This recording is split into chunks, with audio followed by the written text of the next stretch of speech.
Hey guys, this is Mig, Janelle, and Kiko, and we are here at Leo Beach in El Nido, Palawan. We flew all the way from Manila to El Nido to eat.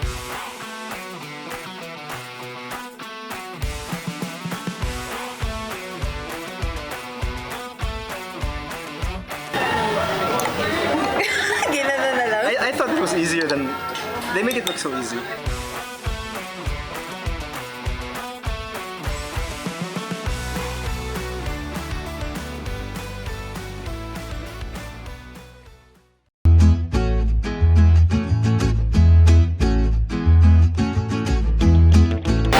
Okay, first stop.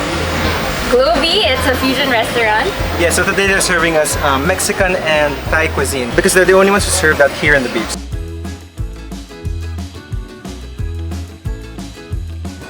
What do you have? Okay, now we have chicken satay, vegetable burrito. I have here the pad thai, shrimp pad thai. There's the chicken fajitas and the quesadilla. Looks yum. Nice. What are you gonna try? I already have that. Oh, okay. I have one chicken satay. I'm gonna try the vegetable burrito. Looks really good. Here, I'm getting some pad thai and I'll make myself some chicken fajitas. Yeah, vegetable burrito. I like the sauce goes well with it. Peanut sauce. What is it? Looking at sauce. I will try the pad thai. Let me get one more bite of that. With the salsa. Yeah, I'm good for that. I remember seeing the chef from Water and Wine said the same thing about. What were you building there? Build your own shawarma. Shawarma. Said the same thing about what is salsa being the Alright. Being If the quintessential dip. essential ingredient.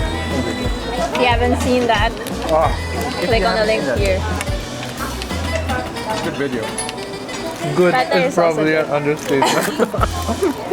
Well, we had a good time. We had a good time. The pad thai is also good. Frozen iced tea. Thank you. Ooh, frozen iced tea. what? Frozen iced tea. Oh, okay. So imagine you're in the beach. Right. You don't just get iced tea. You get frozen everything. Frozen iced tea. I remember back in college, we had this joint just outside the campus where they serve frozen iced tea. And that was the first time to taste frozen iced tea, and I was like, I don't think I'd ever had frozen iced tea? Dude, you should order it. Where are we going next? We'll finish this and we'll head to the next area. Yeah. Alright? Because we will finish this.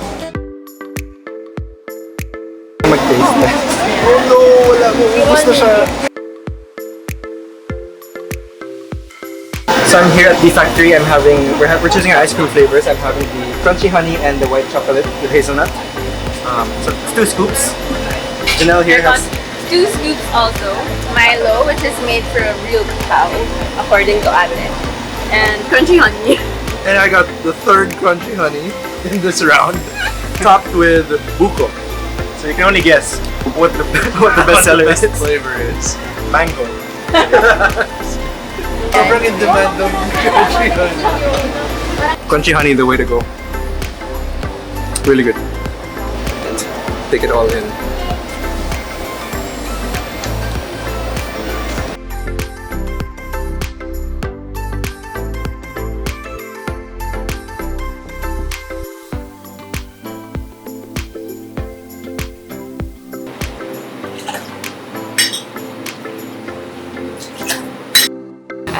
I got the ice masala chai latte from Islas Makina. It's really good. They say it's like a hug on a warm or rainy day. It's a warm hug on a rainy day. But we didn't get the warm drink. so Yeah, so this it's is a It's a refreshing hug on a warm day. on a warm day. But it's really good. I mean, one, the drink is good. The vibe is very chill. It's very tropical. And I could tell that they really use quality spices for this. It's lovely. It's just like a nice vibe. And they brought out the game for us to play. Okay, so I saw this game on TikTok. The objective of the game is to let the pendulum swing and catch on the hook. If you catch it on the hook, you move the bell 1 space forward. Okay. Once I get it here, and I get a catch. Yeah. I win. And it's usually a drinking game. At this point, you would drink. Oh, okay. So, you want to try it? We don't have alcohol. We don't have alcohol, but we have the refreshing chai latte. So it's, I mean, No one you win. loses No one in this loses. game. Game. Game. 3, 2, 1, go.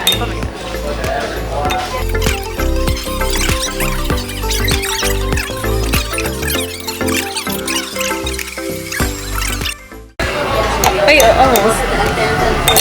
No!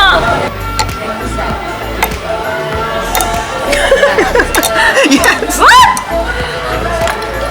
That's you. It's okay, I'm still a winner. Yeah, she gets refreshed. Hey, where are we going? So I heard there are good tacos in Leo Beach. We're going there right now to get some. Right now in Right this now. Jeep. In this Jeep. We're going there. We're going there right now. There are good Okay. tacos in this Jeep. Okay, let's go. Let's go. Let's go.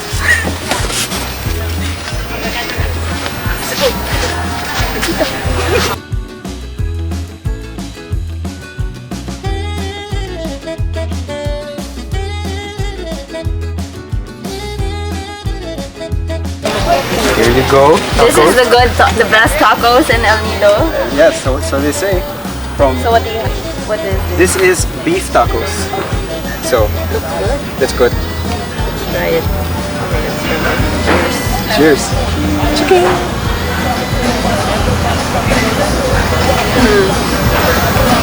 Oh yeah. Yeah, pretty much. It's good taco. The beef is good. The salsa is good.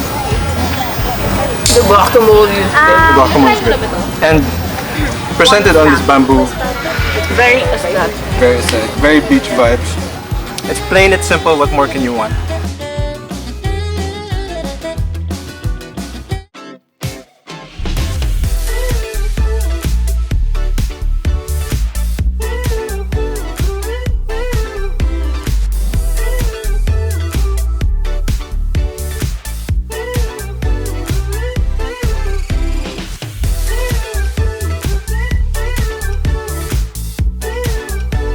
Right, so this is all right.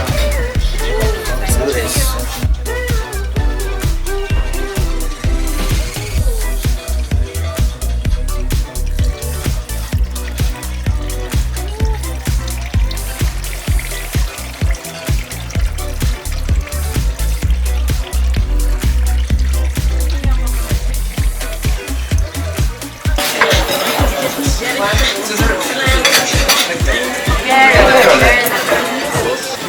Okay guys, so we're at the Manila Beach Bar and we're trying out their bar food.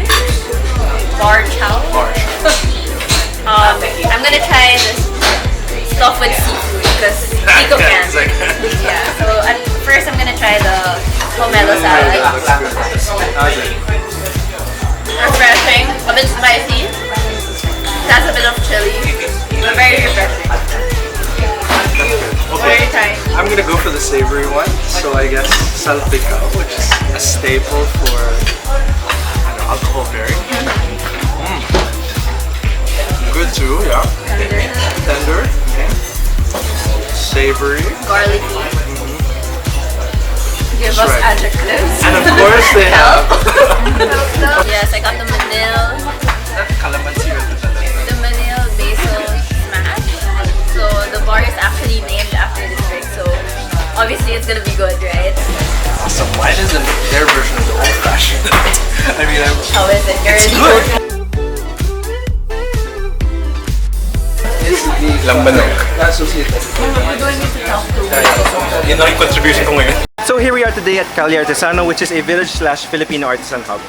Here you can find shops, restaurants, cafes, and participate in a lot of activities like biking. You can rent motorbikes. You can join the workshops, and there's also an earth school actually.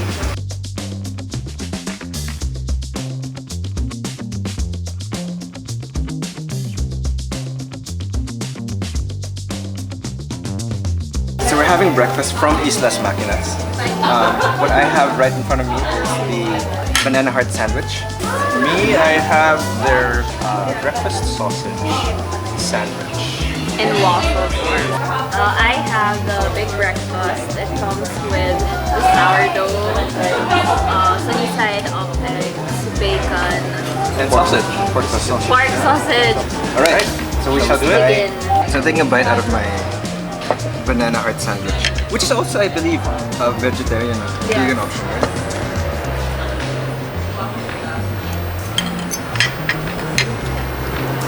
Oh, it doesn't taste like. Let me chew first. It's actually really delicious. I've never had banana heart before, but the way they cooked it, it tastes savory. And the spinach that they use is really fresh. They have a farm at the back, which, on good days, that's what they serve, the spinach straight from the farm. And a cool fact is, the milk cartons they use for the cafe, when they're done with it, they cut it up and that's what they use as fertilizer for the farm. Okay, this is the big breakfast and I have everything in one bite. Except for the sourdough and the egg, but I'll try that later.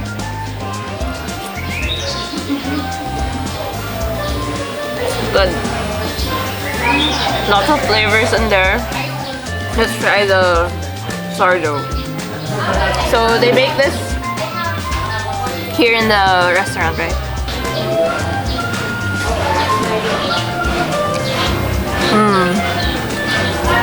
Really good. Alright, so when I saw their menu, this is the first thing that I actually gravitated towards. It's a breakfast staple. It's a sausage sandwich, but they do it differently because they have it on a waffle. So let's try that. Someone seems to like it just as much. Yeah, man. Hey, bud. You get your turn later.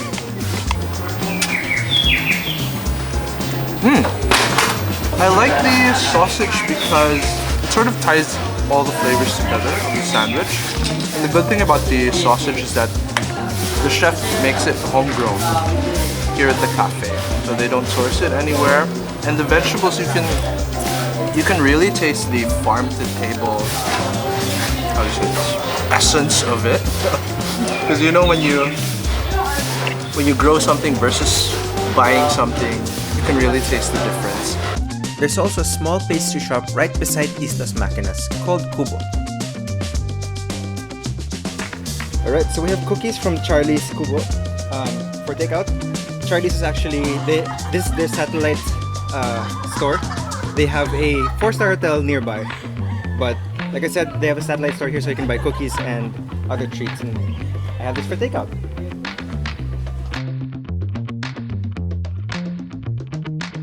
We spent the rest of the morning riding carabaos and hiking, which you'll find a full feature on that and other outdoor activities on our channel. Then we went back to the beach for lunch. So we're back here on Leo Beach for yet another meal. We're at Liam's Beach Cafe, which specializes in local cuisine but with a mix of other dishes from Chinese and Mexican dishes. I'm going straight for the mains. So I got a bunch of the sweet and sour pork. It's not the usual sweet and sour pork taste that you might be used to. Yeah. It leans But it's more, still good. It's still good. It leans more on the sour side, but I do like it. I'm gonna try the salt and pepper squid, my favorite, with a bit of vinegar. I'm just ready for anything. Very well seasoned. A bit buttery. A bit buttery, that's true. I think sometimes the problem with salt and pepper squid is that they don't season it well enough. So it doesn't taste like salt and pepper. It just tastes like batter and squid, which is not the case with this one. And the squid is not overcooked. Okay, where's everyone at? I'm saving the last one Try for the crispy kare crispy kare, pork kare-kare. which is I think one of the 2 types of kare kare that they serve. Everyone has a little bit of that. Cheers.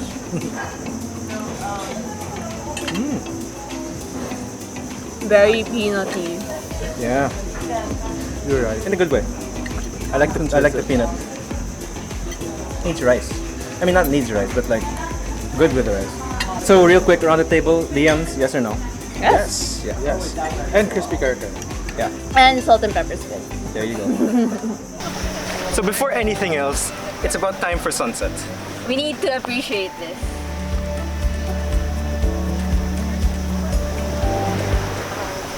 After taking beautiful sunset photos for our Instagram, we headed to Clay Kitchen for what we were told were late afternoon snacks. Alright, so we're here now for late afternoon snacks at Clay Kitchen.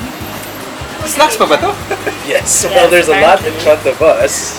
Okay, I get it. So Janelle, what's everything? We have the lasagna, the hot dog formaggio, the seafood marinara, the clay kitchen special, the spaghetti and meatballs, and the penne and cheeses. Oh my god, I got tired just listening to you. Carbs. But what can be better than pizza? Another pizza that's coming towards the table. Answer.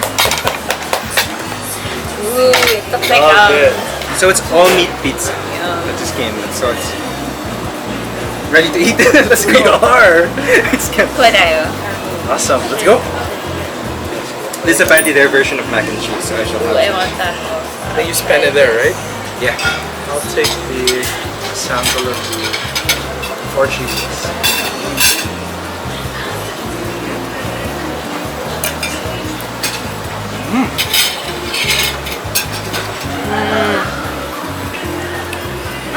Wow. Just looking at you. That looks so good. It tastes It's good. really loaded with meat. Oh yeah? Okay. It's This good. one's loaded with cheese. 4 cheeses. And we haven't tried the special. Clay kitchen special. You wanna try Oh, this? I'm on pasta right now, but I can go for it. Okay. So let's go for pizza. I'll go for pizza. The special. That No feels- pressure. No pressure at all.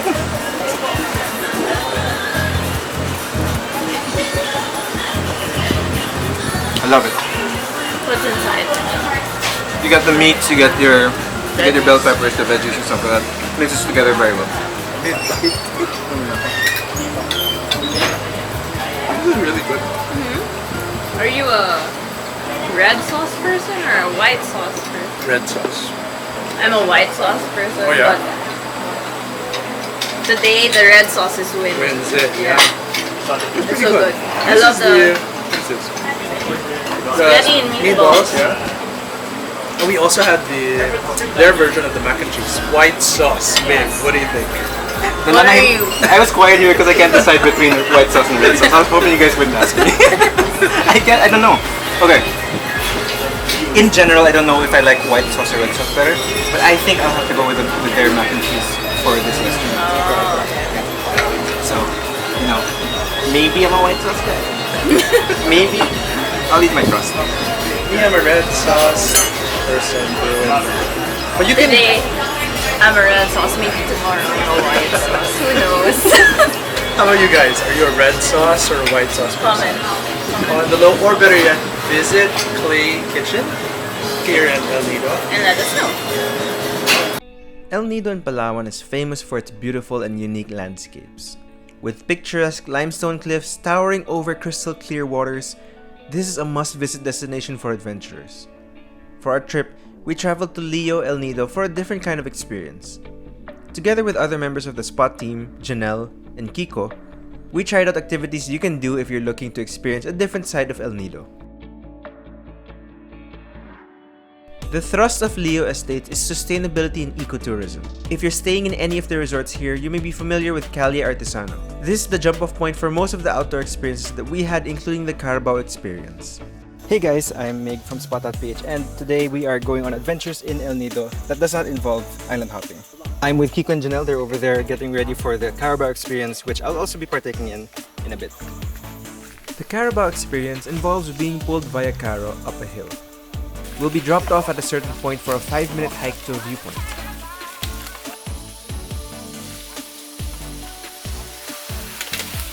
What's up guys, I'm here right now on the Carabao. The Caro. All I have to do is hang on, so I don't really have to do anything. But Sandra here, my Carabao, is doing all the hard work. They're used to bring, oh, there you go. They used to bring up all kinds of heavy things, so there I go. I'm a heavy thing. As I was saying, the Carabaos here are used to pulling heavy materials up the mountain. The locals say that this is a good exercise to keep them healthy, so it's a win-win. Alright, so now we're off the Carabao. Now it's time to hike all the way to the top. Let's go. Hiking up another 5 minutes takes you to an outlook with this beautiful view of El Nido and the oceans beyond.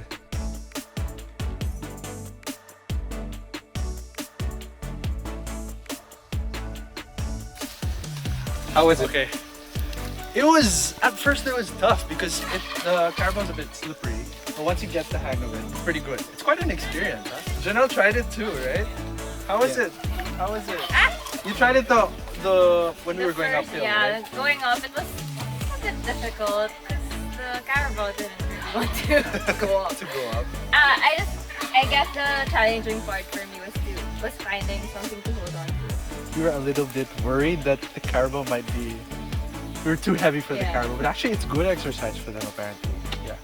So this is just one of the things that you can do here. And where are we? This is an extension of the experience in El Nido. Also, this is Sandra. She's pregnant.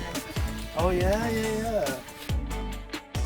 Closer to home, there are a couple of things that you can do for a chill afternoon outdoors. One of them is kayaking by the mangroves. There is a calmness to how still nature is here. After passing a narrow corridor of plants where it's hardly wide enough for your paddle, you really feel like you're in the middle of nature with nothing but your paddle and your buddy. It's the perfect opportunity to unwind and relax. Just be mindful of where your board is. Wait, dude, you're gonna crash.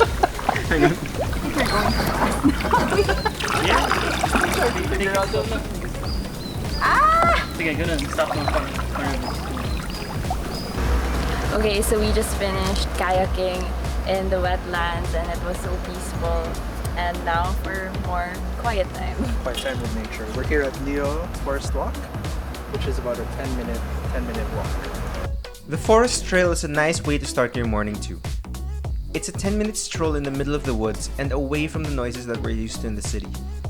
The path that they lay down is made of recycled materials, and the area is also used for research as they keep track of the plants that grow here. For those looking for something more on the adventurous side, you have options to take longer trails as well. The Eco Trail is one such option. We are about to hike the Leo Eco Trail, which is actually just off the main road. Yeah, and it's open to public. Like anyone can just come here and do the hike. So what we were told was that there's not very many fixtures quite yet. It's as natural as it comes. You have some of these benches, you have some signs like it being pet friendly, and a view deck on top. Yeah. And I think along the way there are rest stops. So if you're feeling tired, you can just stop for a while, rest, enjoy the nature.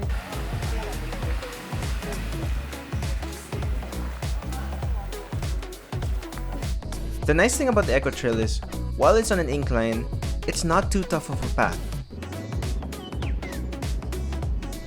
Going up the winding road takes about 45 minutes to get to the view deck, but it's a beautiful trail with sights to see and its own little viewpoints along the way.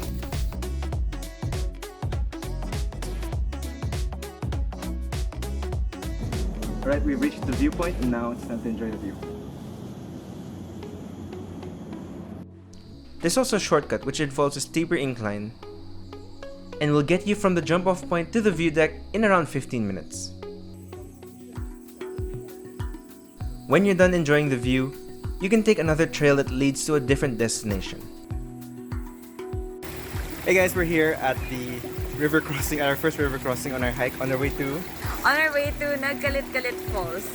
So apparently we have to cross 9 rivers before we get to the actual waterfalls. So this is the first one and we are heading off now. So This trek took a little longer and is more difficult than the Eco Trail.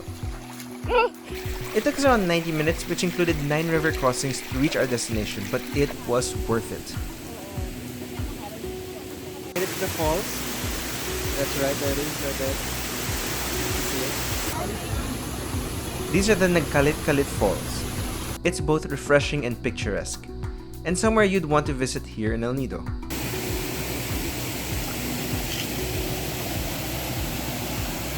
Hey guys, I am Mig from Spot.ph and I'm here at the sports complex at NGAC, specifically in their track and field oval.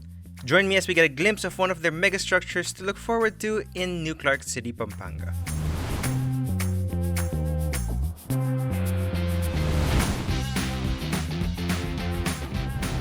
New Clark City is the next big metropolis near Metro Manila.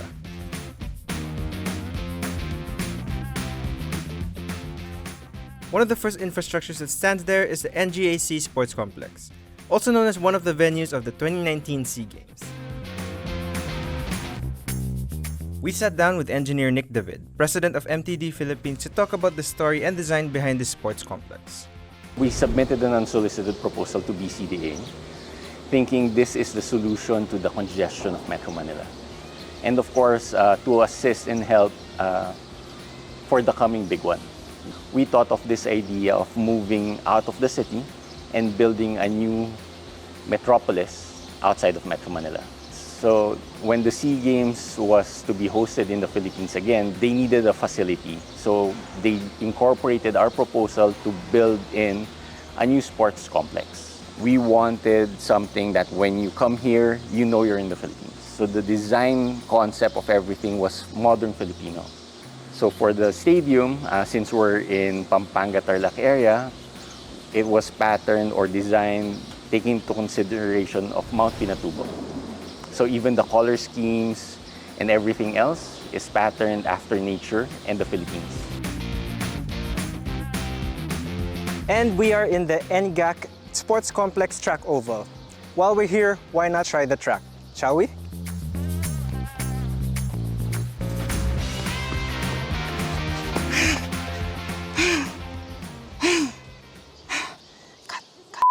After my nap, we headed to the river park, which is a nice open space with interactive art installations, which is perfect on a nice day out.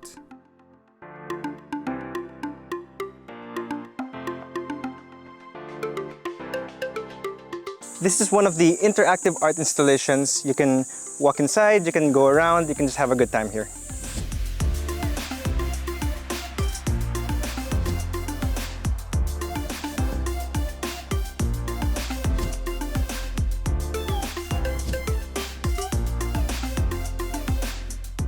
Soon after our wonderful morning at the park, we headed over to the nearby aquatic center to look at their facilities.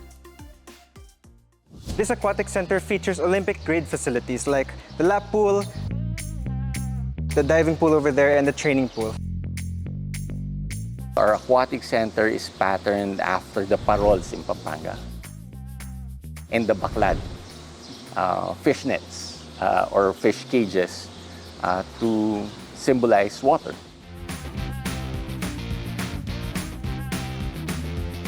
So those are the sports complexes, but I have one more cool thing for you, which is the new passenger terminal at the Clark International Airport. I'll see you there. This is the new terminal building of the Clark International Airport. We are now at the gateway to Pampanga. Allowing for local and international flights, this will hopefully make Pampanga a hub for tourism and decongest Metro Manila a little bit. So guys, we are here with Ms. Terry, who is the head of the corporate communications here at the Clark International Airport. Terry. Yes, thank you. Welcome here at Clark International Airport. New terminal building. Just for information of everyone, we just opened last May 2 and all flights from the old terminal were transferred here. So you're going to take us through the experience of the Yes, passenger. yes. Awesome, let's go. One of the first things that people see when they enter the terminal is the cool Of course, architecture. yes. These wooden structure are called glue lam. They are laminated wood, so it's glued lumber from Austria. It's engineered to withstand, you know, we're known for calamity, so it's more durable, and of course it's aesthetically pleasing. The crisscrossing design is patterned after the Pampanga lantern. So it's a mixture of international and local flavors. That's what we want to communicate here. Our airport is contactless, and one of the special features that we have are these kiosks. These are self-service check-in kiosks. What you do is you scan the QR code with your mobile phone, and then the screen is mirrored to your phone. And that's where you navigate and you proceed with your check-in process. This is our event place. So we can do events, we can do exhibits here. But these are furnitures called the green furniture. It's imported as well. But that one over there mirrors the design. It's locally made, bespoke from a Kapampangan furniture designer. Oh, okay.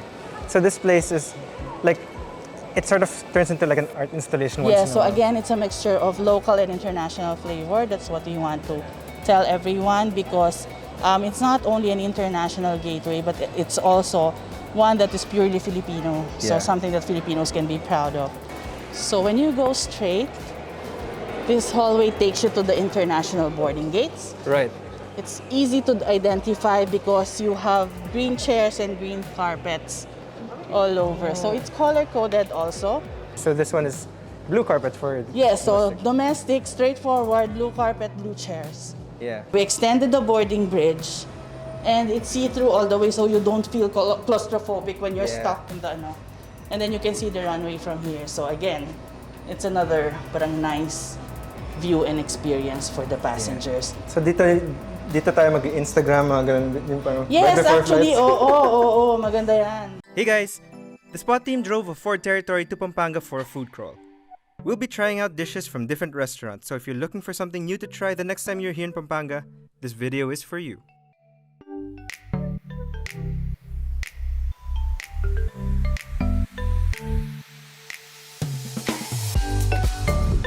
Our first stop is at Koreatown.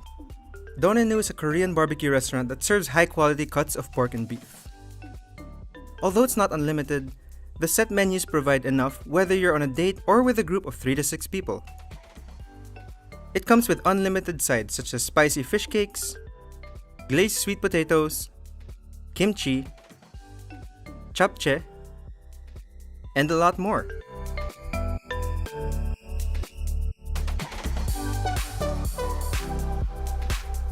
There are different cuts of beef and pork when you order the set menu, with some marinated for more flavor. The servers will assist you in cooking your meat. So all you have to do is wait until it's ready and enjoy the good food.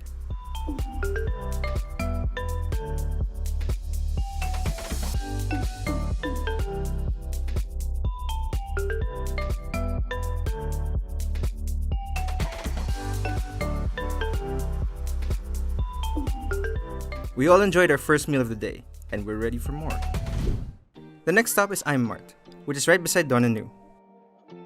It's a Korean grocery store filled with everything and anything Korean. We found some BTS coffee, walked around, and discovered a lot more snacks. Like the Binge chocolate covered cookie, Melona ice cream, Bingray Pangtoa ice cream sandwiches, and other Korean ice cream brands. We also got some Shin Ramyun, Cheese Ramyun, Rice Krispies, and honey butter chips to try at home. Janelle, Kiko, and I decided to try some of our ice creams in the car since, well, we kinda got a lot and realized it'll all melt in transit. This is how it went.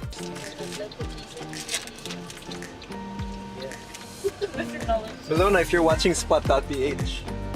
Melona, baka naman. Kaya naman, Melona. Showcase naman natin dyan yung sun. You know what's great about the Ford Territory? It's so spacious that you can eat Melona inside. Like, you don't have to worry about, bumping into your friends or coworkers. It's great. We stayed at the Hilton Clark Sun Valley Hotel, and we got to try their dinner buffet.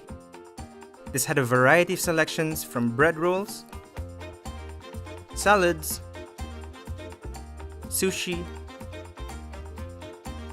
hot pot,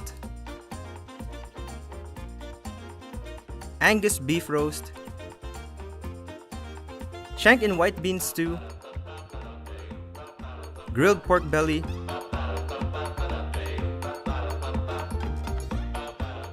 and many dessert items to choose from.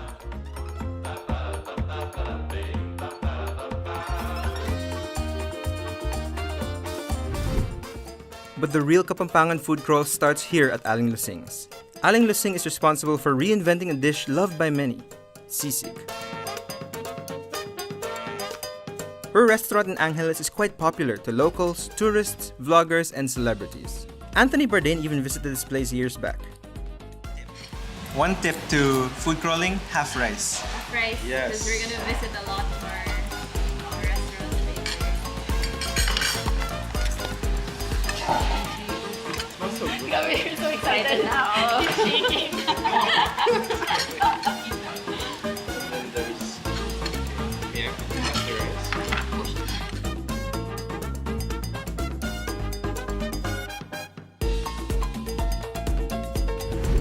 For a mid-crawl snack/dessert, we headed to Susie's Cuisine.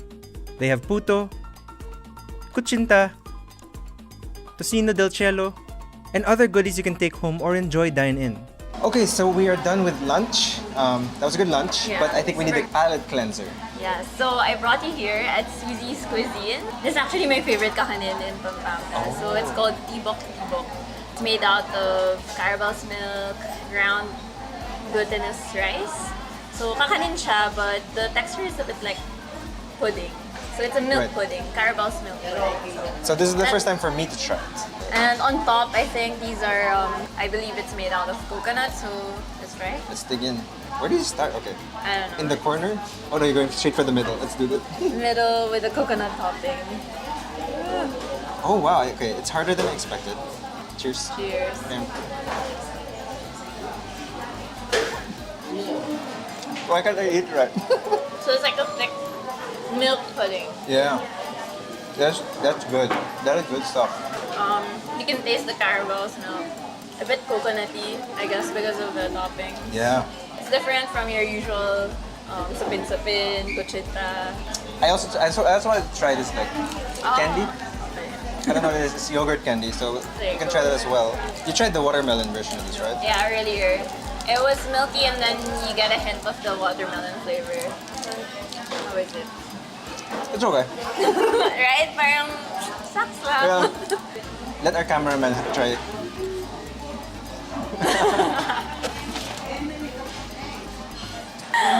Okay, I think we're done here.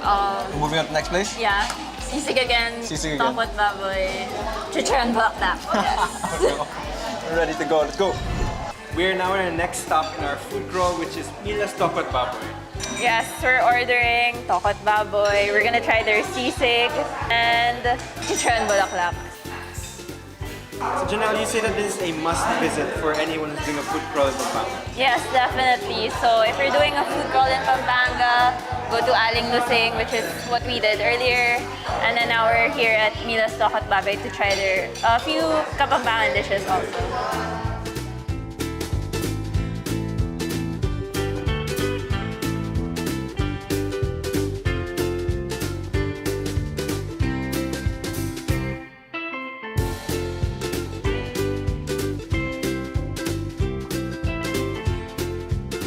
So Janelle, you tell me that there's like an unofficial, not feud, but like a rivalry between Mila's and Aling Lusing, is that correct? For the sisig, yeah. So I'm gonna ask everyone here what their preference is.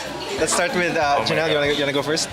I have to go with Aling Lusing because I like the charred flavor of the meat and parang mas distinct yung pieces of pork in it as compared to Mila's. What do you think, Mia?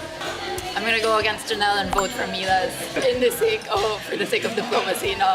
But really, I like it drier and a little meatier.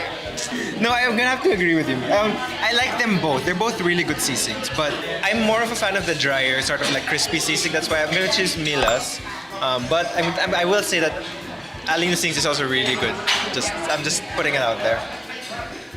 Kiko, it's all up to you. Aling Lusing for me.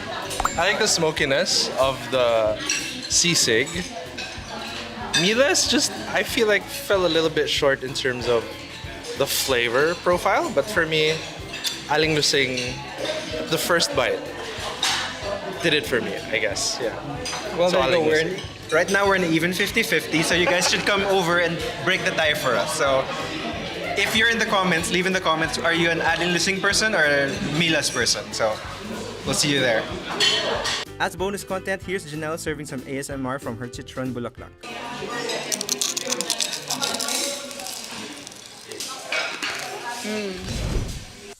We're now at our second to last stop, Lola Sisa Grill and Kambingan, to try something we haven't tried before.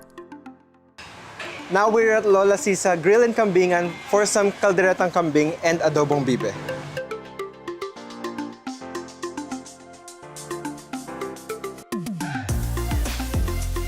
So here I have kalderetang kambing and adobong bibe. So passing it down so that everyone can try it as well.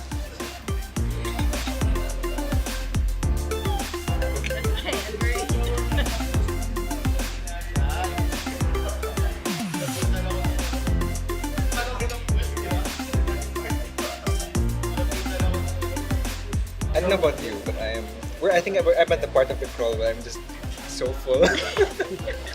it's good. They're both really good, but I can't. There's no more space. There's no more space. There's no more space. We have to make space for this, man. What did you like better? I liked the caldereta something. I like the caldereta too. Yeah. So does that mean you can identify caldereta from Machado? From Machado, yeah. Yeah, no, I like the caldereta too. Maybe it's because it's caldereta. I think it's just, it's not the fault of the meat, but rather the dish. So. It's the kambing for me. So that's 4 yeses for the caldereta. It's moving on to the final round. Before we head to our last stop, we want to thank Ford Philippines for making this trip happen. They kindly lent us the Ford Territory and it was a dream to drive and ride, to say the least. It's an amazing choice of car for any group of friends looking to go on a road trip. The drive is smooth and the interior is roomy and comfortable. What more can you want? Now let's head to our last destination, Souk. Souk is a restaurant in San Fernando serving #aesthetic vibes and good food.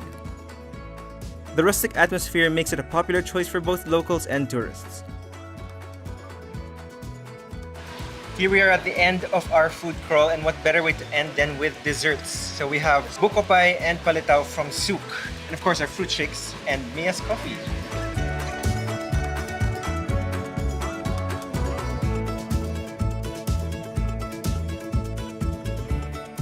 And this amazing palitaw delight. What's delightful about it, you may ask? It's the dulce de leche or caramel stuffed inside this chewy rice cake. Check out the satisfying clip of that. Pampanga is known for its rich history of food and religion. But did you know that the two are more interconnected than you think?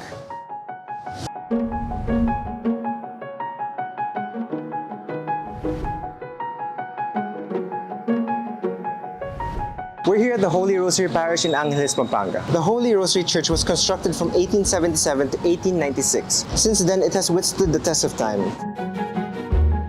But what made it strong is this. Back in the 1800s, egg whites were used as emulsifiers for concrete. It forms a sort of mortar known as argamasa, which binded and protected the building materials used to construct the churches. Knowing how many fires, earthquakes, and typhoons the church has gone through, it seems pretty effective. In fact, other churches in Pampanga use this technique as well.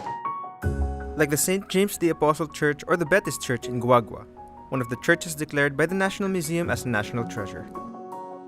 Or the St. Augustine Church in Lubao, built in 1972 by architect Father Antonio Herrera. But it wasn't just Pampanga that used egg whites. This tradition reaches as far south as Cebu. Okay, right now we are in the Archdiocesan Shrine of St. Michael Archangel Parish, located in Argao, one of the towns in the province of Cebu. So this is one of the centuries-old churches that was built by the Augustinians when they were here in the Philippines. It's interesting to note that the material they use here are limestones or coral stones. So they would cut the stones and they would use egg whites. So if there is a construction of the church ongoing in a particular town, the villagers would be advised to donate at least a tray of eggs. Because the egg white, it has silica, which is one of the components of a cement.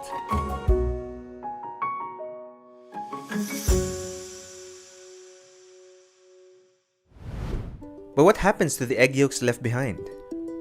In Cebu, one thing they did is create the dish called torta, a kind of pastry made with pork lard and of course, egg yolk. Over in Pampanga, their dish is still very much ingrained with their culture. Hi, I'm Lilian Lising Borromeo, better known as Sachin Lilian. Today I'm going to share with you a very old recipe. This was brought here in 1600. Why did they bring it here? Because churches and buildings were being built, they used egg whites as cement.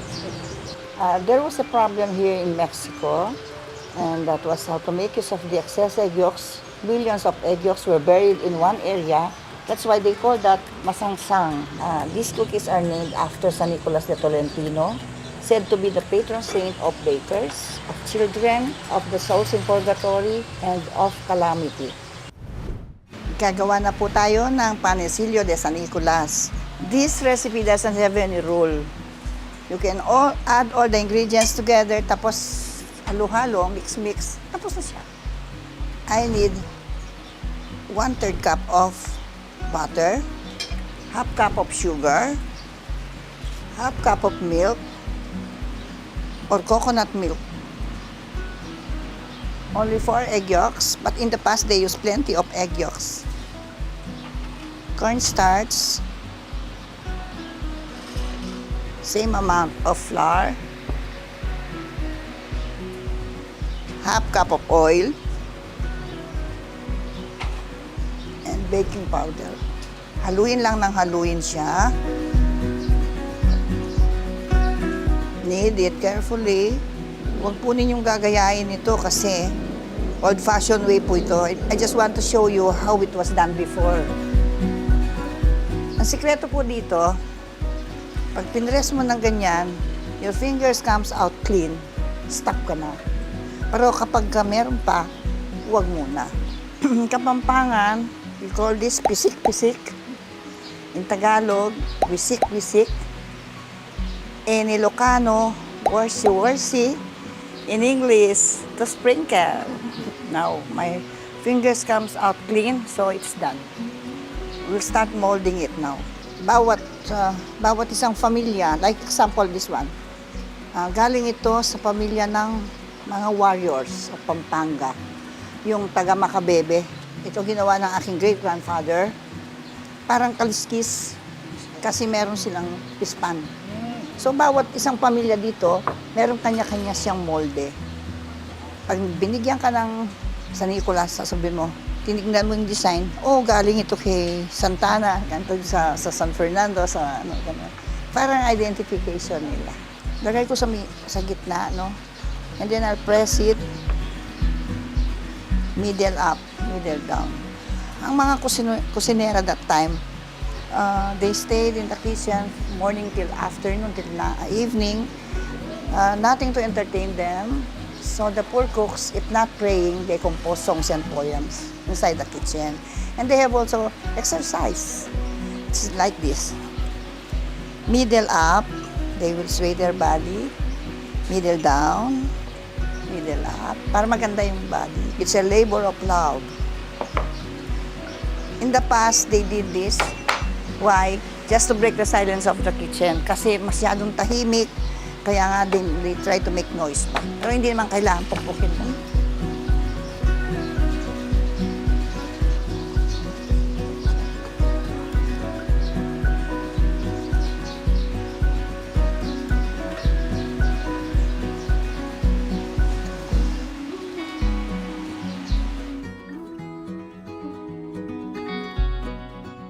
And these are baked at 300 degrees Fahrenheit for about 12 to 15 minutes.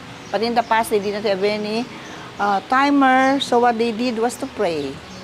3 Padre Nuestro, 3 Ave Maria, and 3 Glorias. Today, I'm in the city of Cebu on a pilgrimage to see the historical churches of Cebu.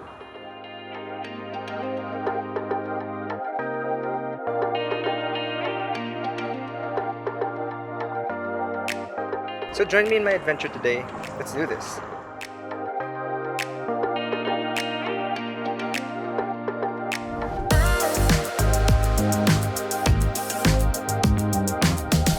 Our tour began at the famous Basilica Menor del Santo Niño in Cebu City. This is the oldest church in the country and holds the oldest relics in their museums as well. You can see the Spanish influences in the architecture, especially in their courtyard. This church and convent was founded on April 28, 1565.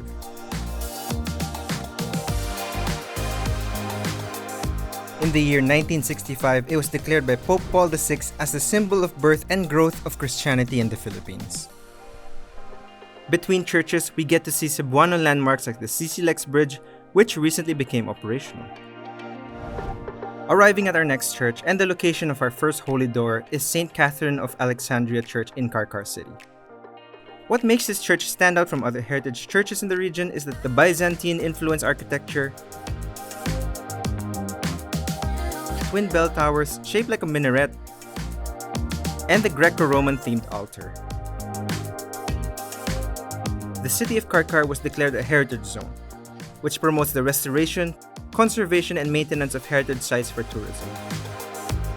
They are also known for their lechon, so naturally, no trip here would be complete without it. And then we left for the St. Michael the Archangel Church in Argao. Here, the local tour guides gave us a brief overview of the history of the town, which we listened to under the shade away from the heat. We proceed to say another prayer at the holy doors before entering the church. This church is characterized by the high artistic quality and symbolism of its masonry.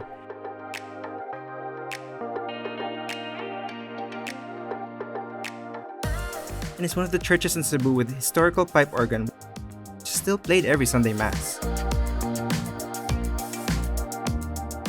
And with that, we depart the city of Argao for the next church in our tour. But before that, we visited Jessie's Tortahan for a demonstration on how to make traditional Cebuano torta. This is perfect with a cup of tablea. We finally arrive at the San Guillermo Church in Dalaguete.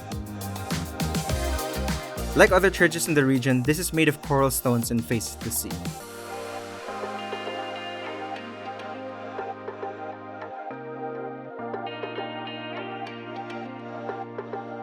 We also visited their convent, which is said to still use the original wood from when the church was built. We couldn't stay long though, as it was getting dark soon and we still had one church to visit. The Nuestra Señora del Patrocinio de Maria in Boloon is one of two national cultural treasures in Cebu. It is well known for its well-preserved interior and exterior structures. We got to tour the church,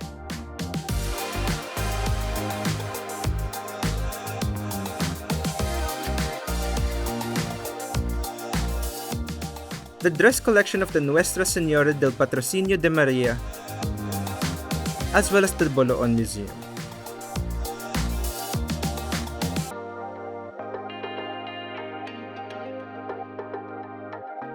That concludes our day 1. We headed to the resort in Oslo for an overnight stay. This is the St. Gregory the Great parish in Hinatilan. At first, I thought this would be a sleepy, quiet town, but we arrived to this.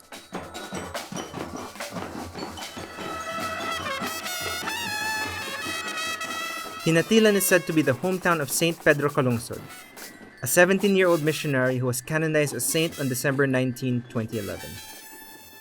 After hearing Mass, we paid respects to his shrine and met some of his living relatives. And with that, we left the city of Hinatilan for a mini adventure before heading to our final church of the tour. This is the trail leading up to Kawasan Falls. While most of it was destroyed due to recent typhoons, the region is starting to recover and has recently opened up its canyoneering activities again. Which means I was able to do this. And this.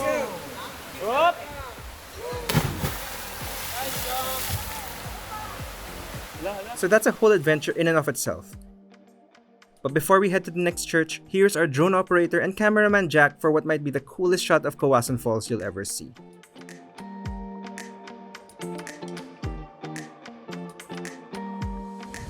Finally, we arrive at the last holy door, located at the Santa Ana Church in Barili. Founded in 1614, this church is dedicated to Santa Ana, Mother of the Blessed Virgin. Here we paid our respects to the relic of Santa Ana. We then toured the church, which retains its original coral stone foundations and walls, rising up to a meter before giving way to cement walls.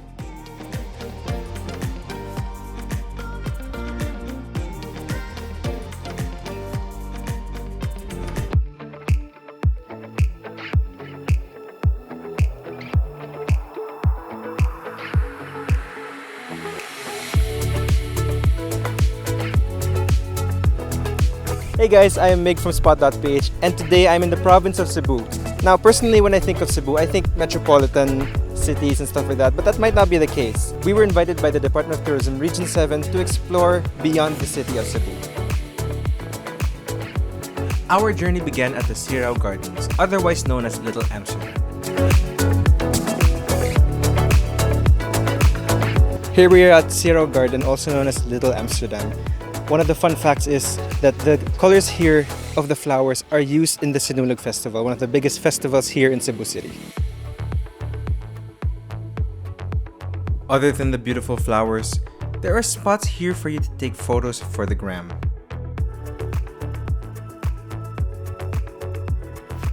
It's overall a beautiful and quaint location.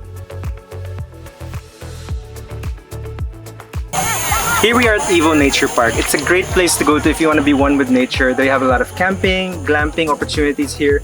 They have places where you can walk around and, you know, eat in the great outdoors. You have the wonderful mountains as your backdrop, and of course, a giant playground for all the children at heart.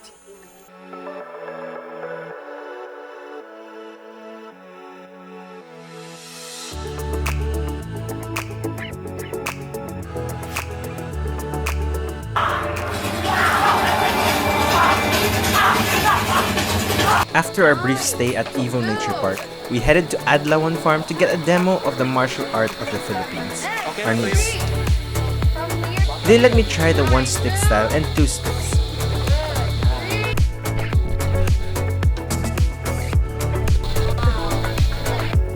It was an honor to get to try a form of martial art that's deeply rooted in the Philippine culture.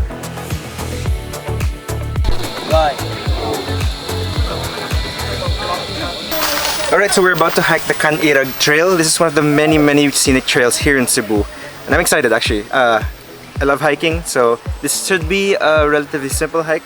So we'll see how I feel when I get, you know, to the end. If I'll get tired. Probably will. Let's go! The Canirag hike will take you to scenic trails full of sights and flower farms.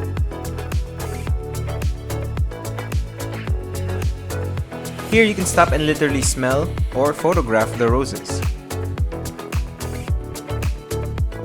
It used to be a golf course, hence some paved paths, but still retains a beautiful view of the city.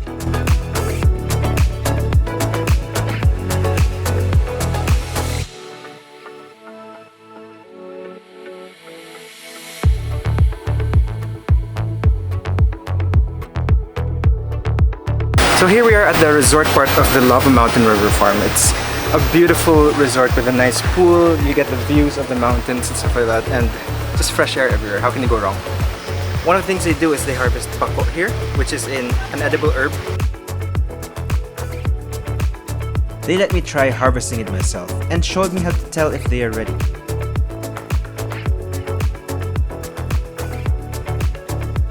We also got to tour their accommodations, which is perfect for small groups to hold barcadas as well.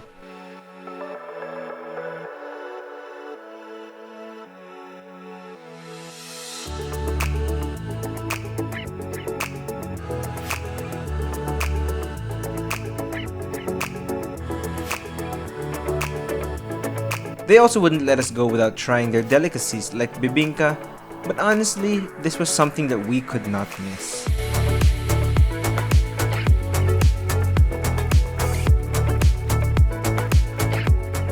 Cebu isn't all about trekking in mountains. You can also venture out into the sea, as we did on our trip to its various islands. Our first stop took us to Sulpa Islet.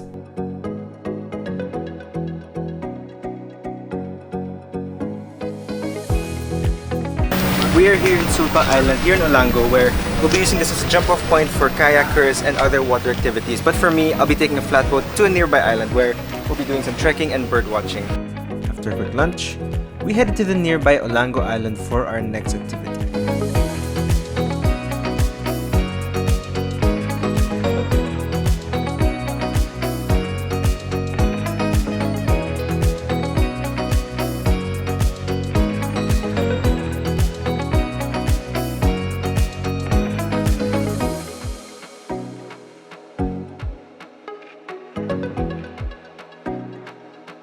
We are here at Olango Wildlife Sanctuary. It's low tide now, which is perfect for bird watching. So that's what we're gonna do right now.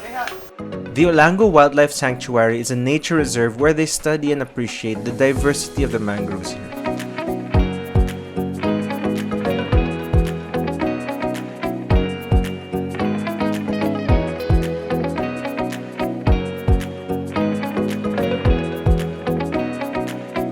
It's amazing how many different species of birds you can find here at the nature reserve. I could probably spend the whole afternoon here and not get tired of it. But for now, we'll head to the next adventure.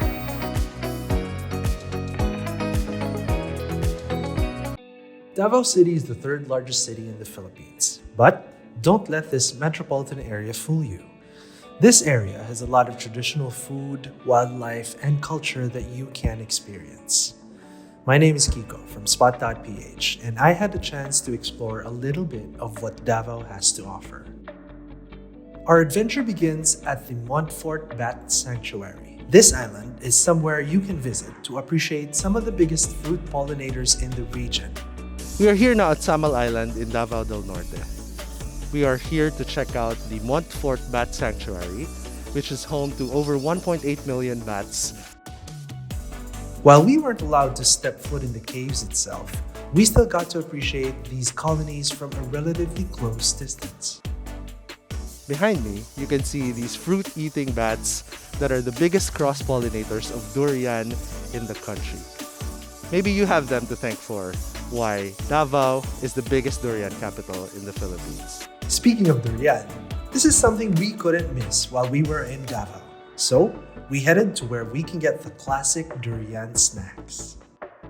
We're here now at Apo ni Lola to try some of Davao's best durian delicacies.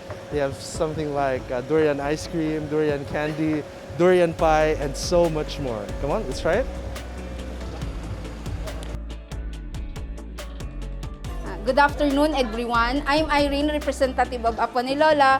We're here located at number 28, San Miguel Village. Isa sa mga sikat sa Davao, Apo ni Lola Durian Delicacies. 1993, nag-start si Apo ni Lola, si Sir Arnel Raakin, ng paggawa ng candies. Later on, mga 2000, nag-innovate siya ng product niya. Aside sa mga candies, nag-innovate siya ng mga pastries, durian, macaroons, like mga pulburon. Hindi siya nag-stay sa isang flavor lang. Aside sa mga candies, meron din tayong mga batik. Batiks, which is meron tayong mga t-shirt, malong, and then meron ding ibang mga product ng mga batik. We have also the durian yema with butter. Ito naman sinasuggest namin kahit first time kang kumakain ng durian, ito yung sinasuggest namin kasi hindi siya gaanong matapang. The best. They also have non-durian treats like ube yema and pastillas, which come in big bags for bringing home to share. They even have durian ice cream, which we got to try.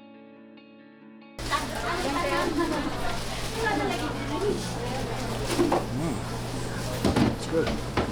So after getting our fill of traditional treats, we tried something a bit more, shall we say, modern Davao. I've been hearing a lot about Bread Shack ever since it popped up during the pandemic, so I had to try it myself. Hi everyone, welcome to Bread Shack. Bread Shack is a definitely Davao-grown brand.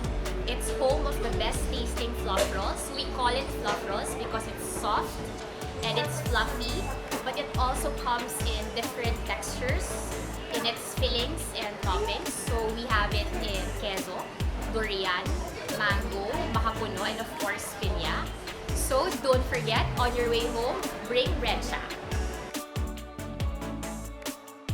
After having our fill of snacks, we got to experience one of Davao's most colorful events, the Kadayawan Festival. We are here at Davao City at the heart of the Kadayawan Festival.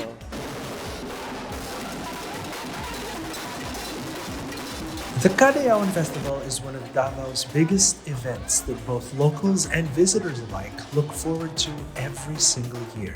We get more into our Kadayawan experience in a separate video, so if you'd like to learn more about it, click the link in the description or on the card at the upper right of the screen. Finally, one of the most iconic images of Davao is the Philippine Eagle, something that any tourist would want to see for themselves. We are here now at Barangay Malagos in Davao City, right in the middle of the Philippine Eagle Sanctuary. This facility is managed by the Philippine Eagle Foundation, a private, non-profit organization who's working towards preserving the critically endangered Philippine eagle, among other species of eagles here in this forest. We're going to check it out. So I'm Jason Ibanez. I'm the Director for Research and Conservation of the Philippine Eagle Foundation. And we're here at the Philippine Eagle Center in Malagos, Davao City. This is a 12-hectare facility. And we house 33 Philippine eagles and over 100 wildlife that has been rescued. The Philippine Eagle Center is the only breeding and rescue facility for Philippine eagles in the world. Visitors and guests at the PEC can experience and also see the majesty and magnificence of the Philippines bird symbol, the Philippine eagle. There are between 300 to 400 pairs of Philippine eagles left in the wild, found only in Luzon, Leyte, Samar, and Mindanao, while the Philippine Eagle Center exhibits Philippine eagles in captivity. What we really want to do is to save as many eagle pairs in the wild, because conserving wild population is really important for the species to thrive in the future. Ako po si Elmira, OGT dito sa Philippine Eagle Foundation. Andito po tayo sa perching area. Perching area kasi lahat po ng mga birds dito, kagaya niyan, is nakapatog lang sila. May mga keeper po sila. So yung mga keeper lang nila yung pwedeng lumapit, bawal po tayo. Nakadesign yung mga kuko nila para mag-perch. So dyan lang sila. Pero may iba po tayo nakapasok sa enclosure. Kagaya ng mga Philippine Eagle natin, tsaka Philippine Serpent Eagle at Pinker Sock Eagle. Actually, hindi lang eagle ang makikita dito. Meron din tayong estuarine crocodile. We have actually two. And meron din tayong Philippine long-tailed macaque. I would like to invite everyone to please visit the Philippine Eagle Center and join us in conserving our majestic Philippine eagle, our national bird, a Filipino bird that is as Filipino as we are all Filipinos. See you here at the Philippine Eagle Center soon.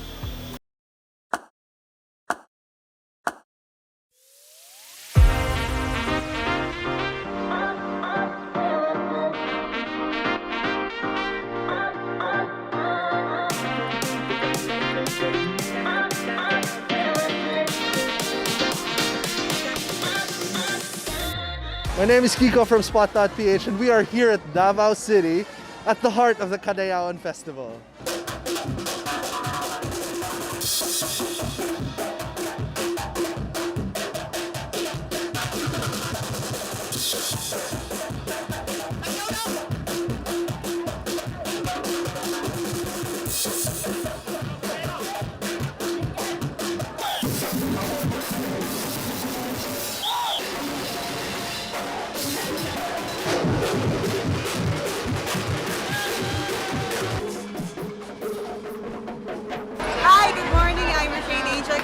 From Davao City.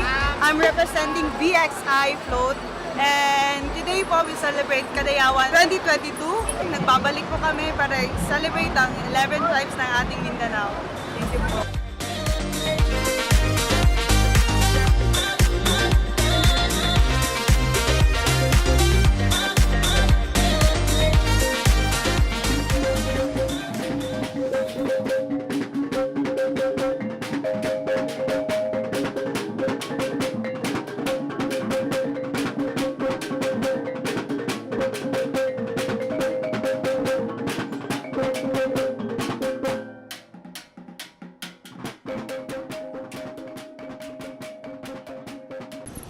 Thank you. I'm here at the Kadayawan village, right in the middle of Ramon Magsaysay Park here in Davao City. This structure here has been built to celebrate the cultural Moro and Lumad groups of Davao. The old houses here had been rehabilitated and relocated and preserved in celebration of their culture and architecture.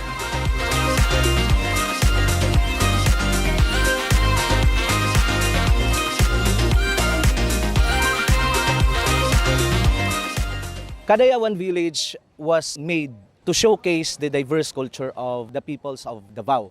Davao City is said to be the tribe people. We have the Christians, but we also have the Lumads and the Muslims. We have 5 indigenous peoples na Lumads natin, and we have 6 Muslim tribes that can be found in Davao. Now, it started in the year 1970s when the late Mayor Elias B. Lopez wanted the indigenous people to organize themselves para ma-showcase nila yung mga sarili nilang tradition, dances, foods, and of course their advocacies in life also.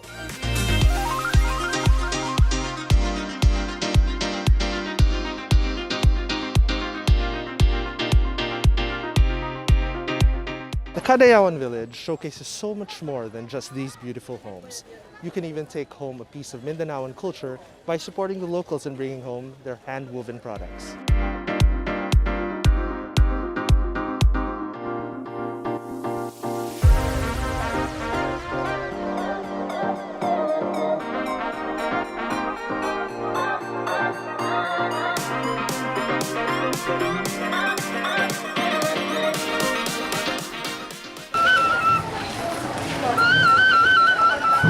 So it was only in 1986 din, nung talagang gumawa na sila ng isang festival. At first, tinawag pa siyang Apo Dwaling. Came from the word, itong iconic natin na Mount Apo, Durian at saka Waling-Waling. But eventually, in 1988, it was signed na talagang gagawin na siyang Kadayawan.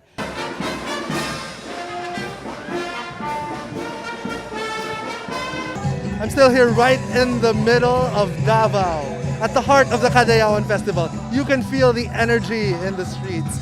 The Davaoeños haven't had their Cadayawan Festival in 2 years. This is typically something that they celebrate annually as a thanksgiving for this year's harvest. Now, the Davaoeños are out and about in the streets here for the Cadayawan Festival 2022.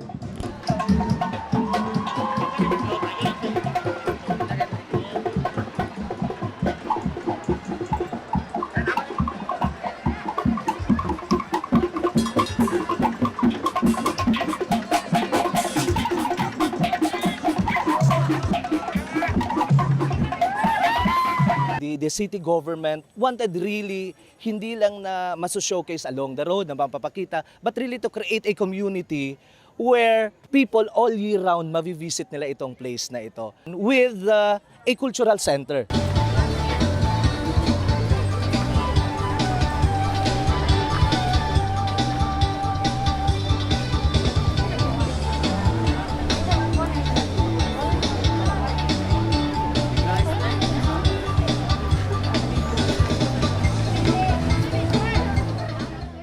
So we are inviting everyone, Filipinos, at saka yung mga kilala natin ng mga foreigners na nagbibisita dito, bring them to Mindanao, bring them to Davao, especially 3rd week of August.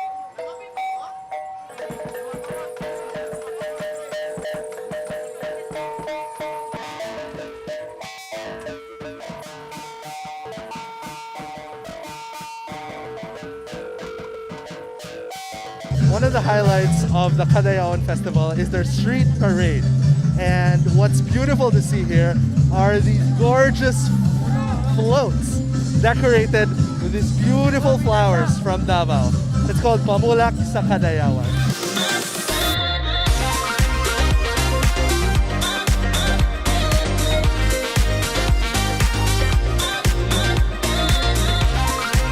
Good morning everyone, my name is April. I'm with OP360 and this is the first time that our company joins Cadayawan Festival 2022. Now, here in Davao City, actually, we've been in abstinence for Cadayawan because of the pandemic, and this is the first time since 2019 that we have been celebrating this Cadayawan event. Now, this is actually the last day of Cadayawan, and this has been the big event, the float parade.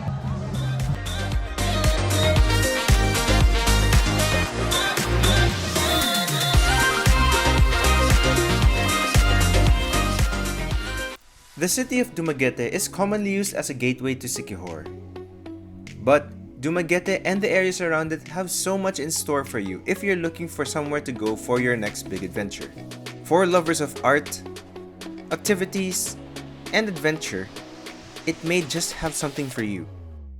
We were invited by the Department of Tourism Region 7 in partnership with Philippine Airlines to experience some of what Negros Oriental has to offer. On the other side of Negros Oriental from Dumaguete is the municipality of Santa Catalina. Here we were able to visit their mangrove sanctuary and walk along their boardwalk. The boardwalk is a nice stroll that puts you in the middle of the mangroves while leaving minimal footprint in the area.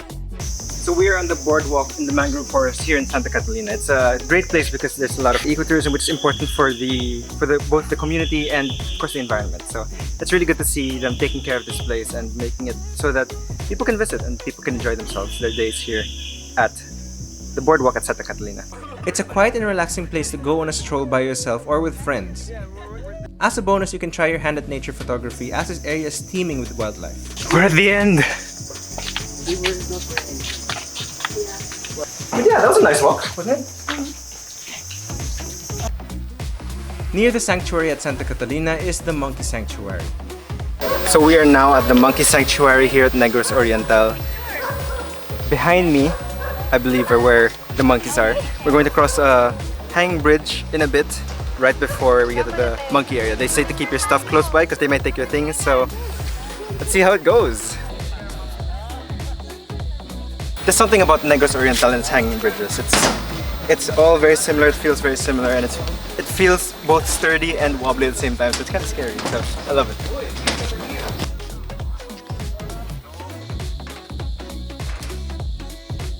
Apparently, smiling is also showing teeth is a sign of aggression, so I try not to smile as much as I can.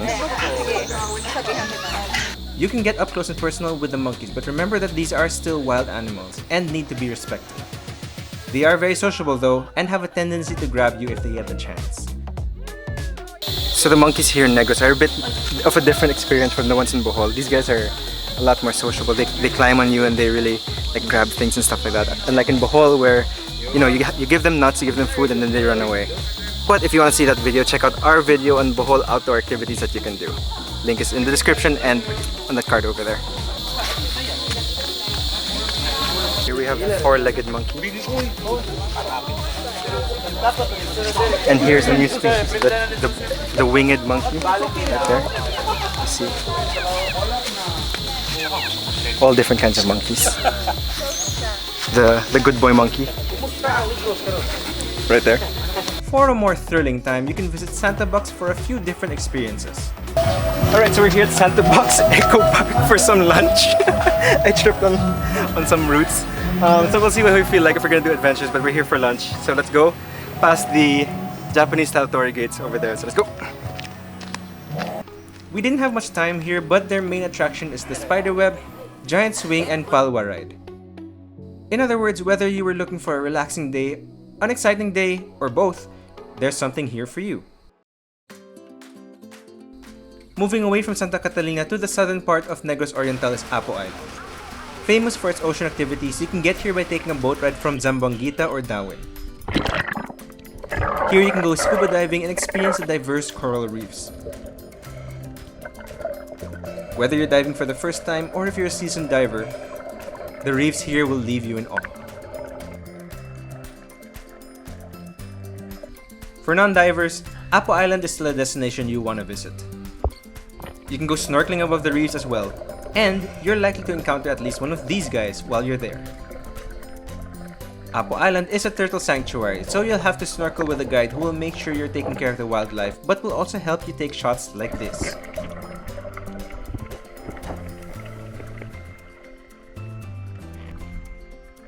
If you want to know more about the ocean activities around Apo Island, check out our full video on that here on Spot.ph.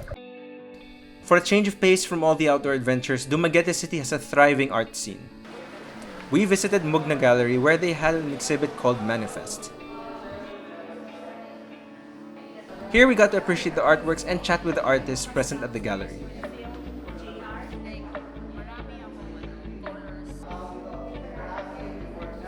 The gallery is beautiful, and within the grounds it has an exhibit room, a viewing room for films and videos, and just outdoors, there's a spot for more artworks to admire and even purchase if you're interested.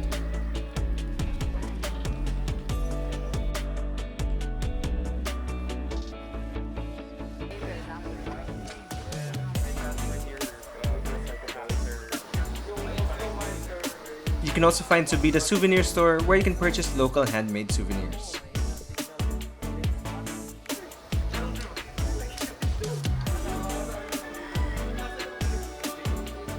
For aspiring artists, there's also 58 Blanco Studios. This is an old house repurposed as an art studio, which offers residency for artists who apply for grants. While we were there, we toured the house and visited two of their offerings. The first was a local shop that focused on sustainability. They sold eco-friendly soap, face masks, and snacks.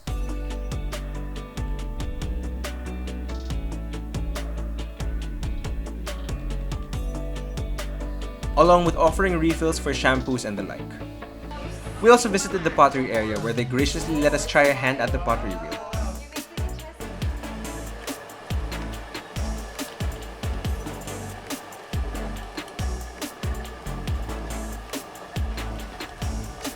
today I'm in Negros Oriental to discover scuba diving. Now we are here invited by the Department of Tourism Region 7 along with Philippine Airlines to dive here in Negros Oriental.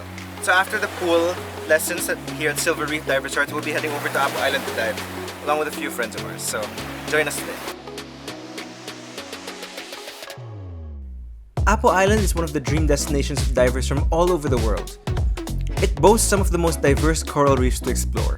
But before we get to go, as new divers, we need to learn the ropes of being underwater. Silver Reef Dive Resort is a resort whose thrust is conservation. Here, our group of first-time divers and divers doing a refresher course had a chance to try out diving in the pool before hitting the open water.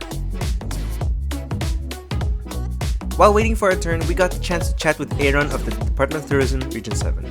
Alright, so we're here with Aaron of the Department of Tourism Region 7. We were together in Bohol with Discover Scuba Diving. What are you looking forward to now in Negros Oriental?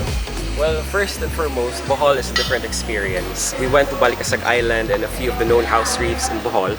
But here in Negros Oriental, of course, we'll be diving in Apo Island, which is one of the known diving destinations in Central Visayas. I'm really looking forward with swimming with the turtles. And of course, hopefully we'll be able to see frogfish and some underwater species that I have not seen before. Nice. We're here with Nelly, actually. Hello. So we're about to dive in the pool for Discover Scuba Diving. How are you feeling?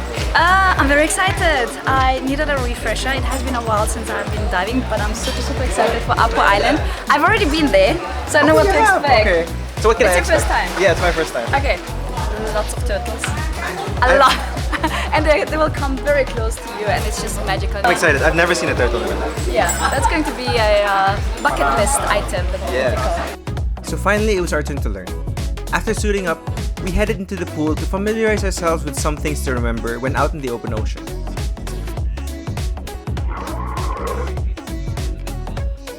Here we are doing mask clearing, which is how you get water out of your mask if it ever gets into it. We also go into the deeper part of the pool, so we're familiar with dealing with pressure underwater, like physical pressure, not the emotional pressure of the open ocean.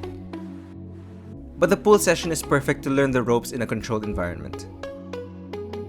So the moment we've all been waiting for, we're finally gonna board the boat on the way to Apo Island.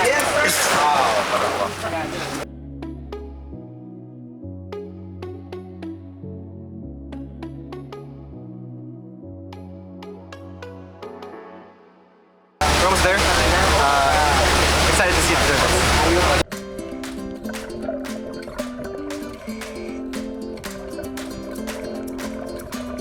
We soon find our spot, gear up, and get in the water. Intro diving begins with acclimatizing and putting into practice all that we learned in the pool. Our instructors were by our side the whole time to make sure everything is alright. With their help, it wasn't long before we were comfortable in the water. The reefs of Apo Island are magical for seasoned divers and first-time divers alike.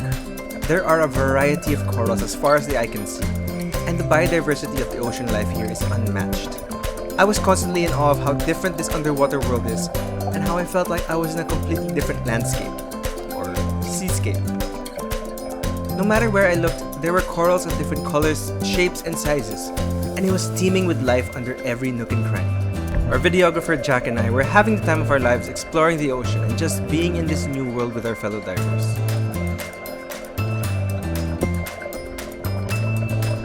Time really flew by, and soon enough we were back on the surface, but still in awe of what we had just experienced.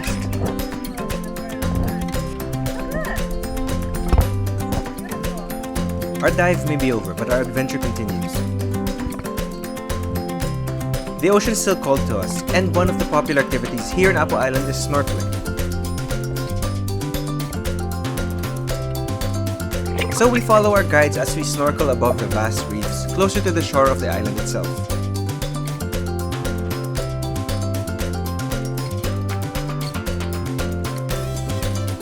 And what awaits us as we get to the sandbanks away from the reefs?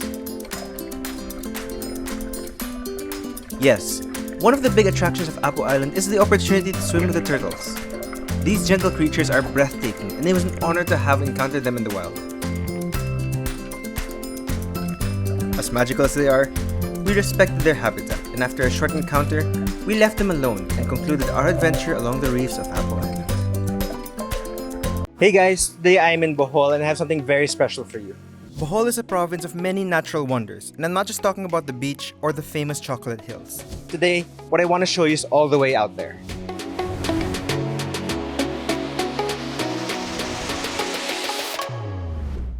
Bohol is one of the prime destinations of diving in the Philippines. It has an abundance of sea life, corals, and dive spots that you may not get to see anywhere else. Our Discover diving experience started here in South Palms Resort, Panglao.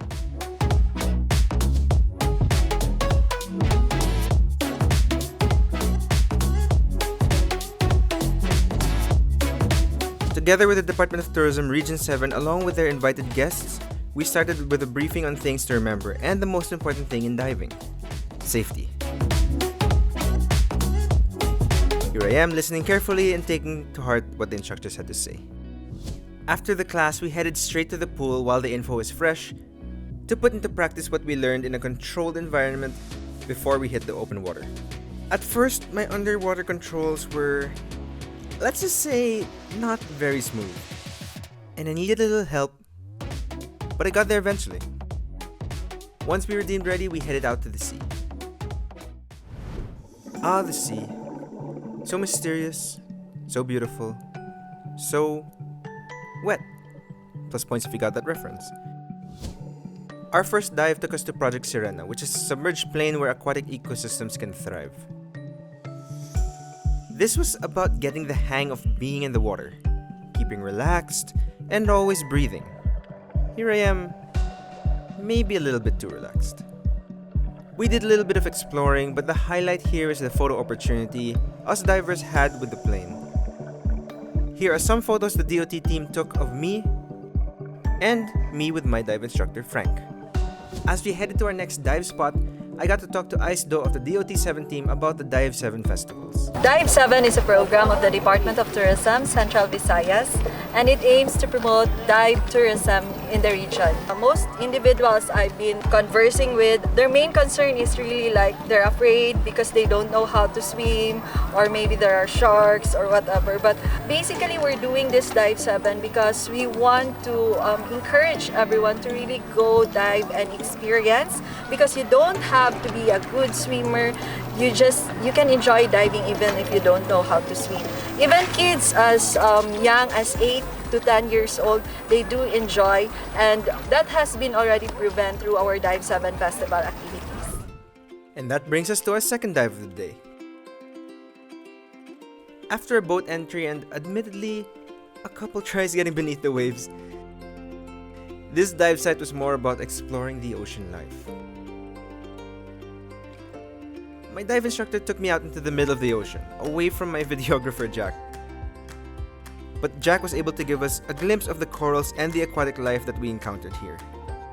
But that being said, everything I encountered here was simply breathtaking.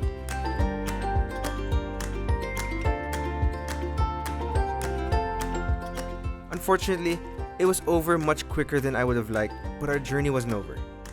We headed to Balikasag Island where, if you don't fancy scuba diving, you can explore the ocean via snorkeling or free diving, which, and this hurts me to say, some people are just more natural than I am at.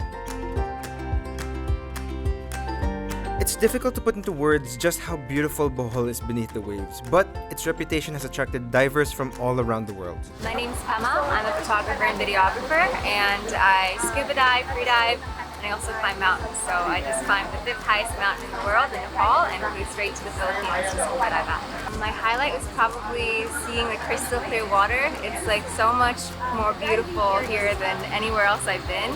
And we also got to do a sardine run, which is pretty cool. And we got to see tuna, like hunting them. And we're like, whoa, nature.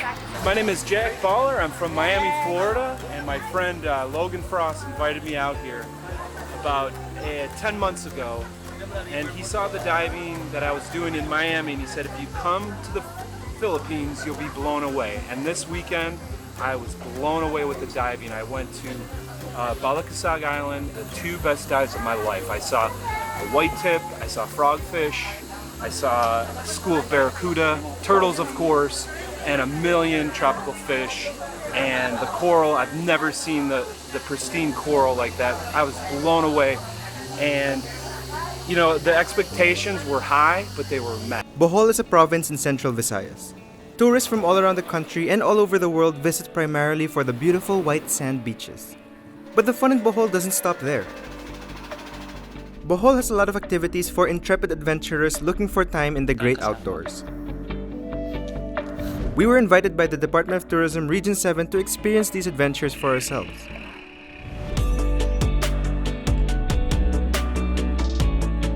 Hey guys, I'm Mig from Spot.ph and I'm here in the beautiful province of Bohol for adventures in the great outdoors. When we landed in Bohol, one of the first things we did was a sunset kayak tour with the wonderful guides at Kayak Asia. We traversed a 4-kilometer stretch of open water to a sandbar known as the Virgin Islands. The kayaking here comes in groups of 2, where I partnered up with videographer and fellow adventurer Jack. We took turns paddling while the other was filming for the content. It took us much longer to get there because of this, but we made it there eventually and we were treated to this beautiful stretch of sand.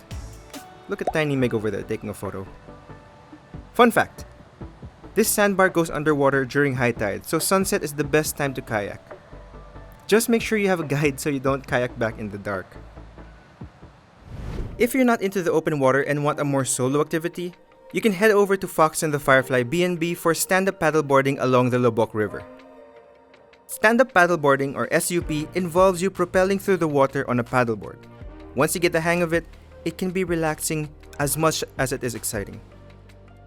The stillness of the river and all the nature around you alone is worth the experience. Also, if you happen to join the owner, Frederick, you may have the cutest little companion join you in this adventure. While we were out there working our arms and legs off, Jack and our other companions were apparently also in the Lobok River. They opted to choose to go on a motorboat ride up the river and, well, I'm kinda jealous, so we're moving on. Speaking of the ride up the Lobok River, another thing you can do is the river cruise, which is more of a lunch along the river. While we had our lunch, we were able to talk to Miss G of the DOT Region 7 about the Outdoor 7 program. The Outdoor 7 program is part of our continuing program at the DOT. For Bohol especially, we focused on the 3 outdoors activities. These are trekking, trail bikings, and the other one is kayaking or paddling. We wanted everyone to come to Bohol and experience the outdoor adventure trails that we have prepared for the visitors in Bohol this time. Bohol has a lot to offer, and it's our intention to showcase many of the sites in the countrysides. For example, in some stretch you could do mangroves, and in some stretch there's a white beach, and many of these jewels can only be experienced if they go into trekking or paddling or trail biking. Talking about trekking got me excited, so we headed to the Raha Sikatuna Protected Center for a short hike. Here you'll be in the middle of nature and experience all that nature has to offer. Oh, a fly. You might even meet a friend or 2 along the way. Venturing further into the trail, you'll feel really connected with nature. I can't count the number of times I stopped and took photos of the flora and fauna around.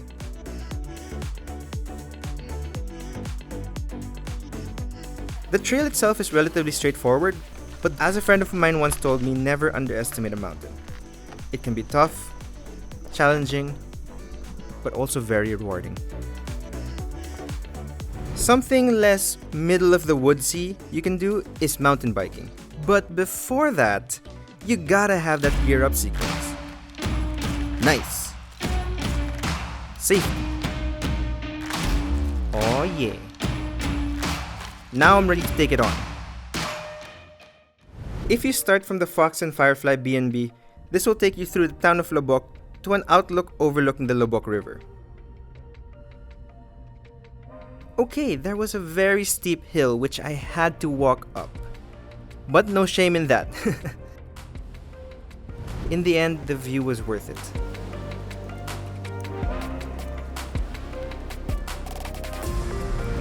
For a more up-close view of the Chocolate Hills, you can opt to try the ATV. After another gear-up sequence, we were off. Rain or shine, this activity is higher octane than mountain biking, and if it's raining, expect to get down and dirty. This is one of the activities that anyone can do. There are a lot of opportunities for photos and team building as we take the time to ride around the open field in the rain. Here is videographer Jack showing off and running circles around me. And here's the end result. Everyone's covered in mud. Expect to get dirty, but that's part of the fun of the great outdoors. I'm about to try mushroom sisig. Mushroom sisig is one of their specialties here at Green Thumb Bohol. This farm-to-table concept restaurant specializes in using mushrooms as meat alternatives to their dishes. They really make you feel like what you're eating is as fresh as it can get. We were invited by the Department of Tourism Region 7 to sample some of their dishes, including their signature mushroom sisig, which tastes just like how you would expect sisig to taste like. Except we knew. Or we were told anyway that this was made of mushroom. Okay, we did see the chef add the mushrooms in, so that took away any doubt from my mind. So, if you're still wondering exactly what Green Farm is, here is Miss Rona to give us a quick rundown. So we are a farm-to-table concept farm. We are offering a mushroom-based menu. So we have here our best sellers, mushroom sisig, mushroom bulaklak, the mushroom pizza. So you can enjoy your travel while you don't have the guilt on eating much more on the unhealthy side. So Green Thumb Farm is offering a healthy-based mushroom dishes. We also got to try the mushroom pizza, mushroom siomai, mushroom bulaklak, and many more dishes. All of them blew our minds. We also got a chance to tour their organic mushroom farm, where they grow the different kinds of mushrooms they use in their dishes. Ms. Rona was kind enough to let us try the mushrooms freshly picked from the farm. Green Thumb is just one of the many farm-to-table concepts and food options that you can try in Bohol. The next farm we visited has a different sort of appeal to it. Egay's farm caters more to lessons or seminars. We visited this place for some healthy snacks and refreshments before touring the farm. While their thrust is also farm-to-table, they also host seminars and lessons for up-and-coming farm owners who want to get into agriculture.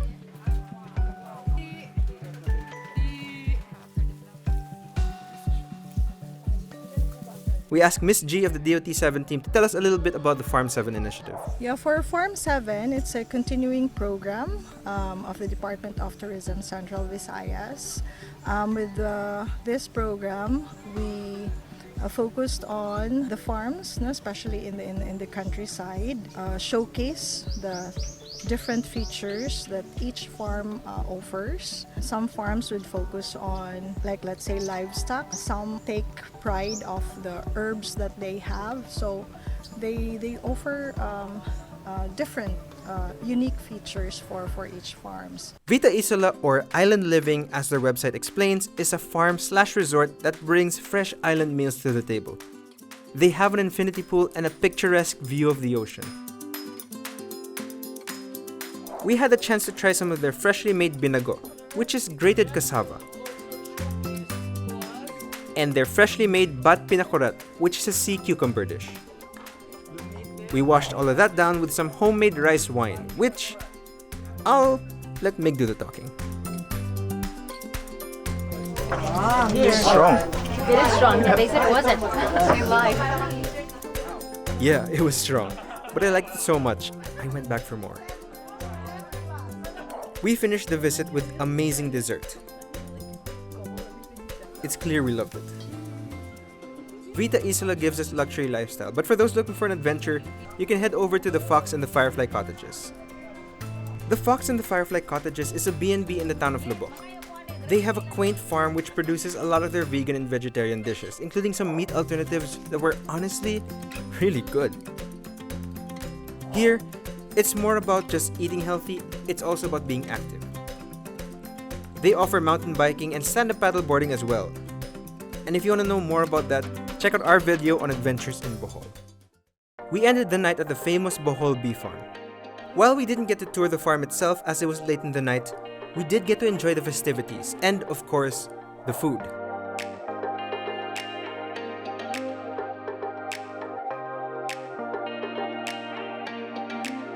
They also have legitimately one of the best ice creams I've ever tried.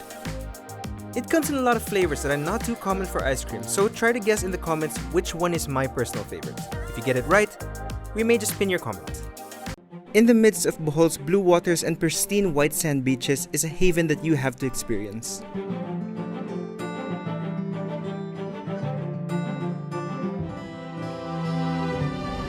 Welcome to South Palms. I'm Mig from Spot.ph. I'm relaxing right now, so I'll let you enjoy the video. I'll see you in a bit.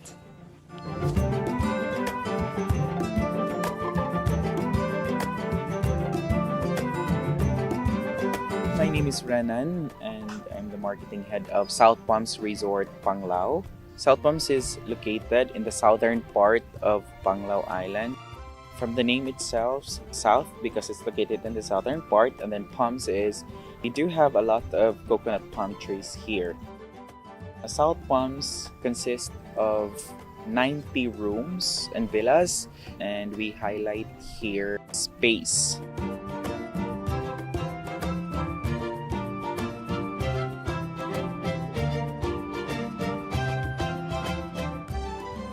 So we have a kilometer stretch of white sand beach as well.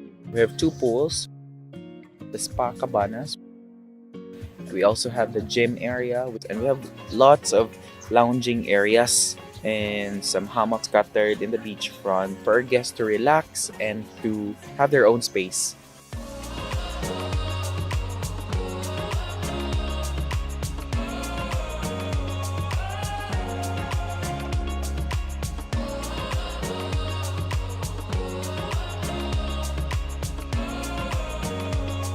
Other guests would like to indulge themselves into an island tour or island hoppings, go dolphin watching, and go for snorkeling. We also have our Serena dive spot. It's part of our sustainability project. We submerge a plane wreck there for coral rehabilitation. Part of South Palms Resort facility is the South Farm, Panglao, Bohol. The concept of South Farm is siya yung nagpo-produce for the resorts. When it comes to the vegetables, when it comes to vinegars that we are using, everything that can be found in South Farm, dinadala yun dito sa resort. The guest can access and have some farm walk dun sa South Farm. So all of the check-in guests can go directly to South Farm and enjoy the animals which they can see, and then they can go for light fishing. They can also watch the artisans village who's making a demo and some workshops.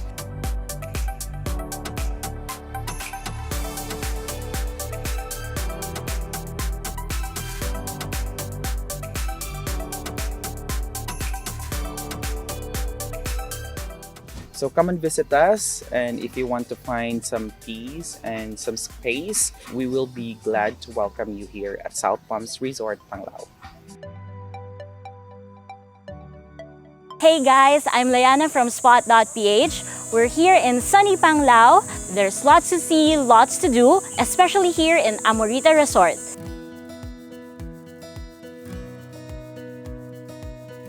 Hi guys, my name is Leeds Trompeta. I'm the General Manager of Amorita Resort here in Panglao, Bohol. Amorita is a beautiful property. It's a luxury property situated in Panglao Island.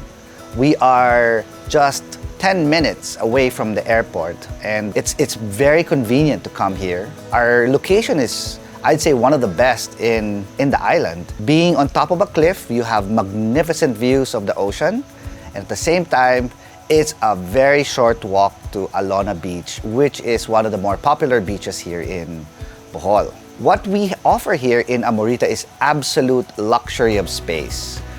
We have a total of 5 hectares, and out of the 5 hectares, we only developed 3.5. And within the property, we have a lot of amenities that would suit anyone, from families to couples to friends who are traveling. And for those revenge travelers, this is the best place for you to come. We have 2 big swimming pools, and all our villas, we have 16 villas, all our villas have their own pool as well. We also have a spa, which is called C3 Spa. It's perfect for relaxation after your day-long countryside tour or island hopping tours that we can actually arrange for you when you're in Bohol. We also have a gym for those who want to keep their figures perfect for the beach, and an archery range for those who would like to try archery for the first time. And for those who are familiar with it, it's something that you can use to hone your skills. Our main restaurant in Amorita Resort is called Saffron Restaurant. It's basically an all-day dining restaurant, and it features a lot of your favorite local cuisine as well as Asian cuisine and international cuisine as well. And one thing that's quite interesting and a must-do while you're in Amorita is definitely to arrange for a private dinner. We have so many views, so many spaces, which has magnificent views, especially in the cliffside area. One thing about Amorita Resort and one of our main events that we organize is a culinary event called Bohol Eats. Well, everyone here in Bohol calls it Beats. It features different chefs that we invite coming from Manila and creating a wonderful and memorable, delightful culinary experience for everyone who will try it. And from the 2 restaurants that we started out, we have now progressed to 2 years, and this is our 11th Beats. Most of the chefs that we have featured are actually featured in Asia's top 50. And for this Beats this September, we are featuring Chef Rob Pengson, whose expertise is about French cuisine. Hey guys, I'm Chef Rob Pengson, and we're here at Bohol for some Amorita Beats French edition, and I'm excited to cook for you all, or to have cooked for you all. It was a pleasure.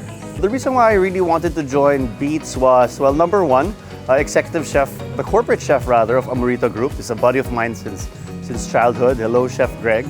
But also number two, a little known fact, no, aside from being a chef, I'm also an educator, and the success of my industry is important to me. It's really important to me. So that's why I wanted to do it. Plus, Bohol's beautiful. What do you say? It's one of the best resorts here in Bohol. How can you say no? So for the menu, the inspiration was French because I have heard that Filipino has been done in a string of past events, which is all well and good. However, when I started culinary arts, French was like the cuisine to be.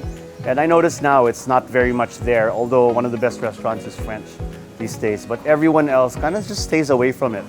So I wanted to do something that resonated with one of the reasons why I became a chef, and that's falling in love with French cuisine. That's the first cuisine I ever felt in love with. The hollandaise, the eggs benedict, the souffle, oh my gosh. The cardamom and vanilla bean creme anglaise for the souffle. You know, these things made me pursue this life. And so I wanted to share it, and since we're in Bohol, I wanted to keep it straightforward. I wanted to keep it homey and rustic. So the menu displayed that and worked with some of the local ingredients that we had. So again, I'm Chef Rob Pengson. My headquarters at the moment is at the Alianza Institute. It's a culinary school where we basically try to obliterate the line between education and employment. As early as term 1, we have students cooking in our restaurant, Beso Beso. Next year though, there's a project that I'm working on with some friends and a group. And so hopefully it will be Chef Rob or Hotelier Chef Rob by next year. We'll see. So we are excited to have you guys come and visit us here in Amorita. And if you're quite curious what Amorita is all about, it's literally called the Little Darling.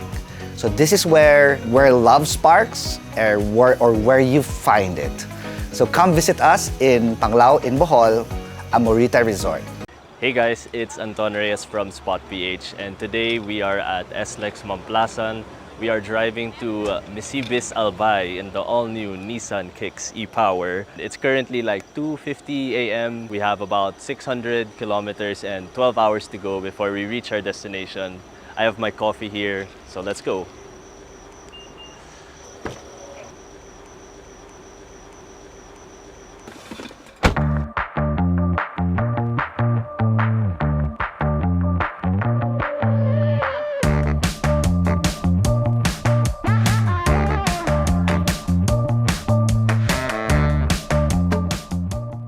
So we're on about hour number 2 of this Nissan Media Drive to Misibis, and the folks over here, including myself, are in a convoy. And I'm trying to keep myself awake with some nice tunes, but it's still early in the morning, so I don't want to play something too like loud and distracting. I'm playing some Olivia Rodrigo right now because, you know, Pinays represent. I'm really enjoying like the vibes of the music in this car because I feel like surrounded by the music, but not too like overbearing, and I feel like immersed in it because there's like different speakers on each door of the car. You can adjust like the bass, the balance, the treble, so that really helps with like making it special to you.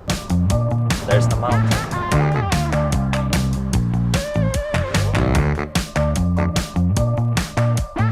So it's been nearly 5 hours and we're finally here over at Plaridel at Daph's Seafood Restaurant, known for their calamares and bilao meals. It's a pit stop for breakfast, so let's go in.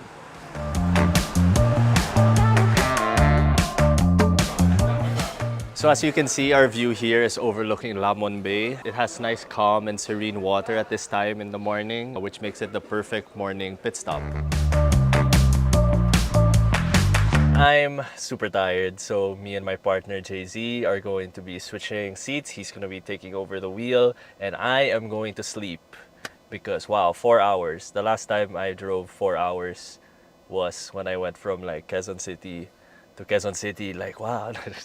A few questions for the audience while I sleep. I was thinking about this while driving. What are your road trip games? I was thinking about Zitch Dog. Jay-Z was telling me about how there's this game where you spot like a beetle and like you call it out. So other questions also, what's your favorite setting on the aircon? Because mine is 2. That's not too strong, but also it still keeps me cold. Okay, and last question for the road. Leave it in the comment section. What is your favorite volume setting when you're blasting music on the road trip? Mine is 12 and 14.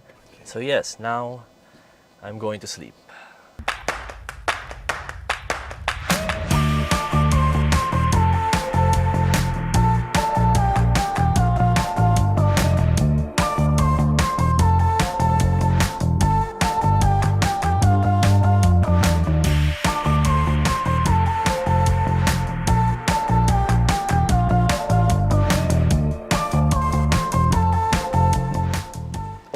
I did see you there. So this little hidden spot you might not know about in Naga is Casa Soriano, and it's a collection of old houses where they decided to put up a recreational area, a cabana area, function rooms, and of course a restaurant.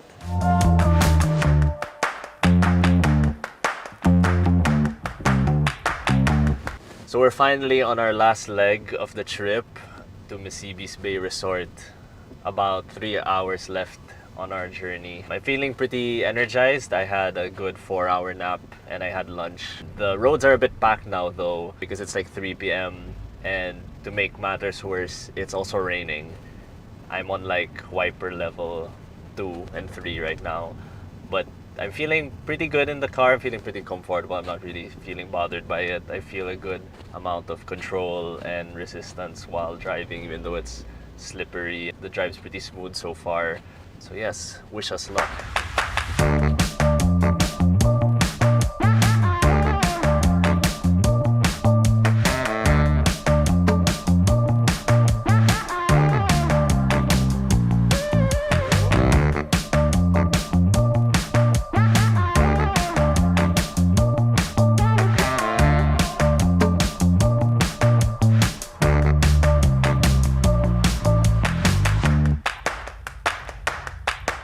So we just came from this mountainous curved path area. Now we're on straight road in this like town center. It's going pretty chill. We're moving pretty slowly at the moment, but we have another curvy mountainous area ahead of us apparently.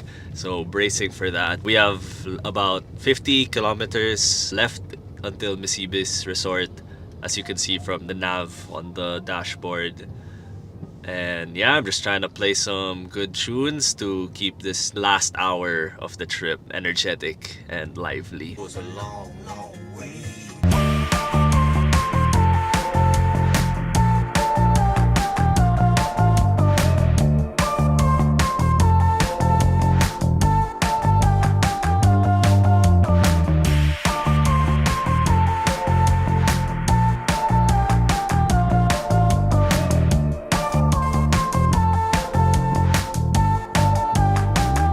So as you can tell, it's now nighttime. It's actually 7:30 p.m. and we've just arrived at Misibis Bay Resort in Albay. It was an incredibly smooth drive that took about 12 hours, but I barely felt the 12 hours. I'm super grateful and appreciative of the drive and that now I'm finally here. I can't wait to jump in the pool and explore the other facilities that this resort has to offer. If you're curious about the other facilities of this resort, make sure to stay tuned to Spot.ph for our upcoming feature. So subscribe.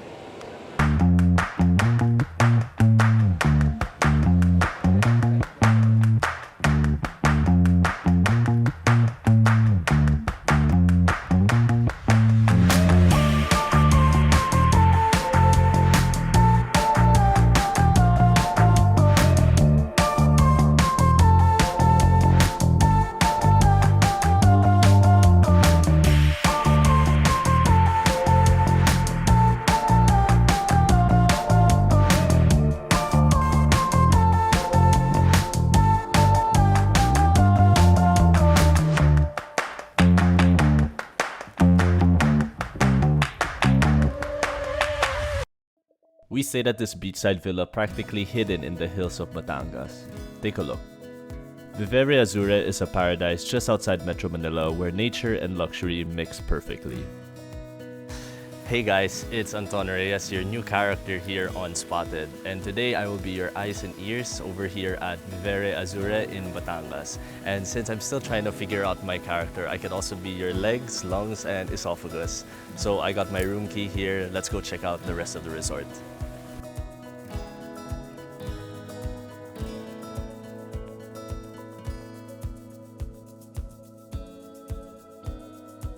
So we're about to enter the room right now, and the thing about this resort is no two rooms are alike. So we have Casa Beatriz, shout out, so let's go see what it's like.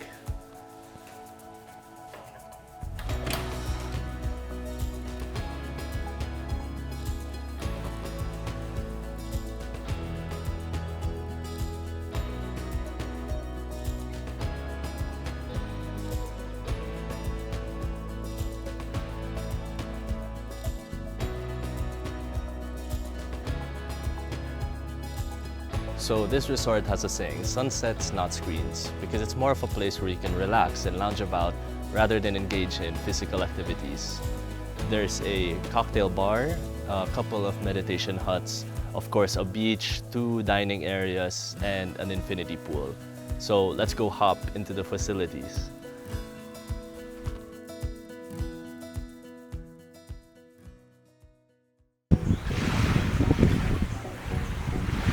Here we are at the beach of Viveria Azure, and the waters are located in between Batangas Bay and Balayan Bay. And this place was actually declared a marine sanctuary because of how you can see different sea creatures, like you can catch fish, sea corals. There were even turtles here before. And yeah, this place kind of rocks. Here we are at Sinarid, the ocean view restaurant of this resort. We're here with Bel Tolentino, the brand manager of Viveria Azure. And Bel, you go back and forth between the Alabang Hotel and this resort. What makes traveling to the beach this time of year, and especially after the pandemic, so essential these days? Well, after the pandemic, everyone was going through, hard times. And I think it's always best to get a chance to recharge and to collect your thoughts and just to be, to enjoy the quiet and the nature, because we weren't able to go out for such a long time. So I think it's really the best time to embrace nature and everything that's beautiful and slow and quiet. So what's your favorite aspect about this resort? Oh my God, there's so many. But I think apart from the beautiful rooms, it's really the character of the resort. Just to share, this used to be a private vacation house, and then it got turned to a public resort. So now everybody can have a chance to enjoy it. But the beauty of it is that really you can get a sense of the character of the house. That's why we call the resort the house. Because every time you come in, we want you to feel that you're like a friend of the family and you're not a visitor.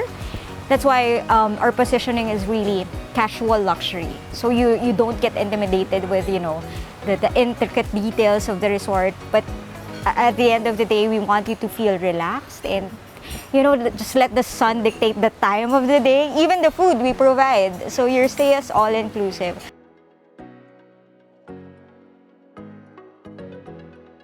So I just woke up and we have island hopping in a few minutes.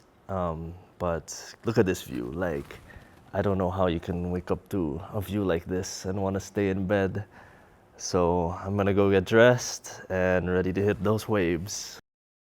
Of course, for such a beautiful day, I had to hit the beach in style.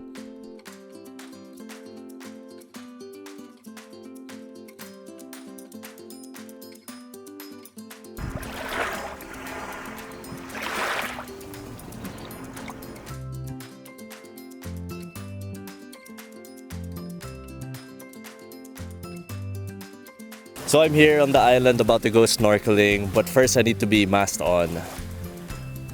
Alright, so yep, I have my mask, my beach N95 mask. No, I'm kidding. And yeah, I'm gonna go and get snorkeling.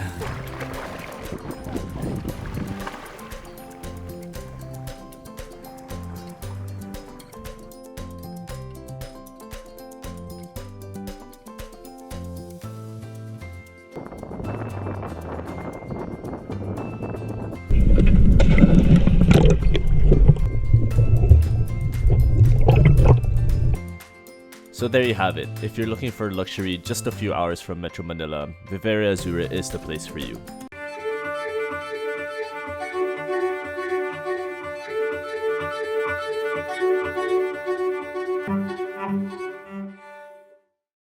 The farm at San Benito, located in Lipa, Batangas, is an eco-luxury, holistic wellness medical resort that rests on a 48-hectare lush green jungle with a stunning view of the mountains. Guests are offered holistic treatments conducted by licensed and competent doctors, nutritionists, therapists, living food chefs, yoga teachers, and fitness coaches.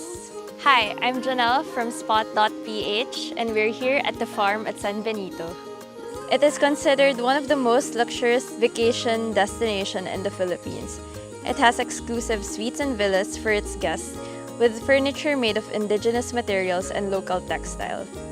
They have a total of 40 suites and villas in the property that are all spacious and secluded, perfect for those who truly want to get away. Before entering the resort, I had to take an antigen test, making it a safe haven for all guests. They follow COVID safety protocols such as testing, temperature checks, and wearing of masks. When you're cleared for COVID, you can proceed to the reception area where they serve you welcoming drinks and a cold towel. I decided to explore the reception area a bit more before heading to our garden villa.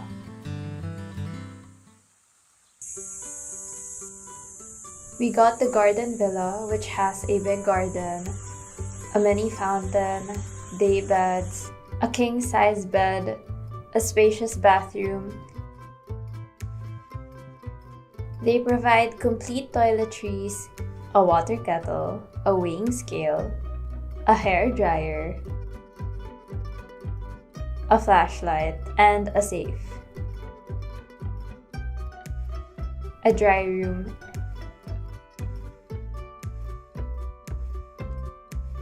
and an outdoor tub and shower.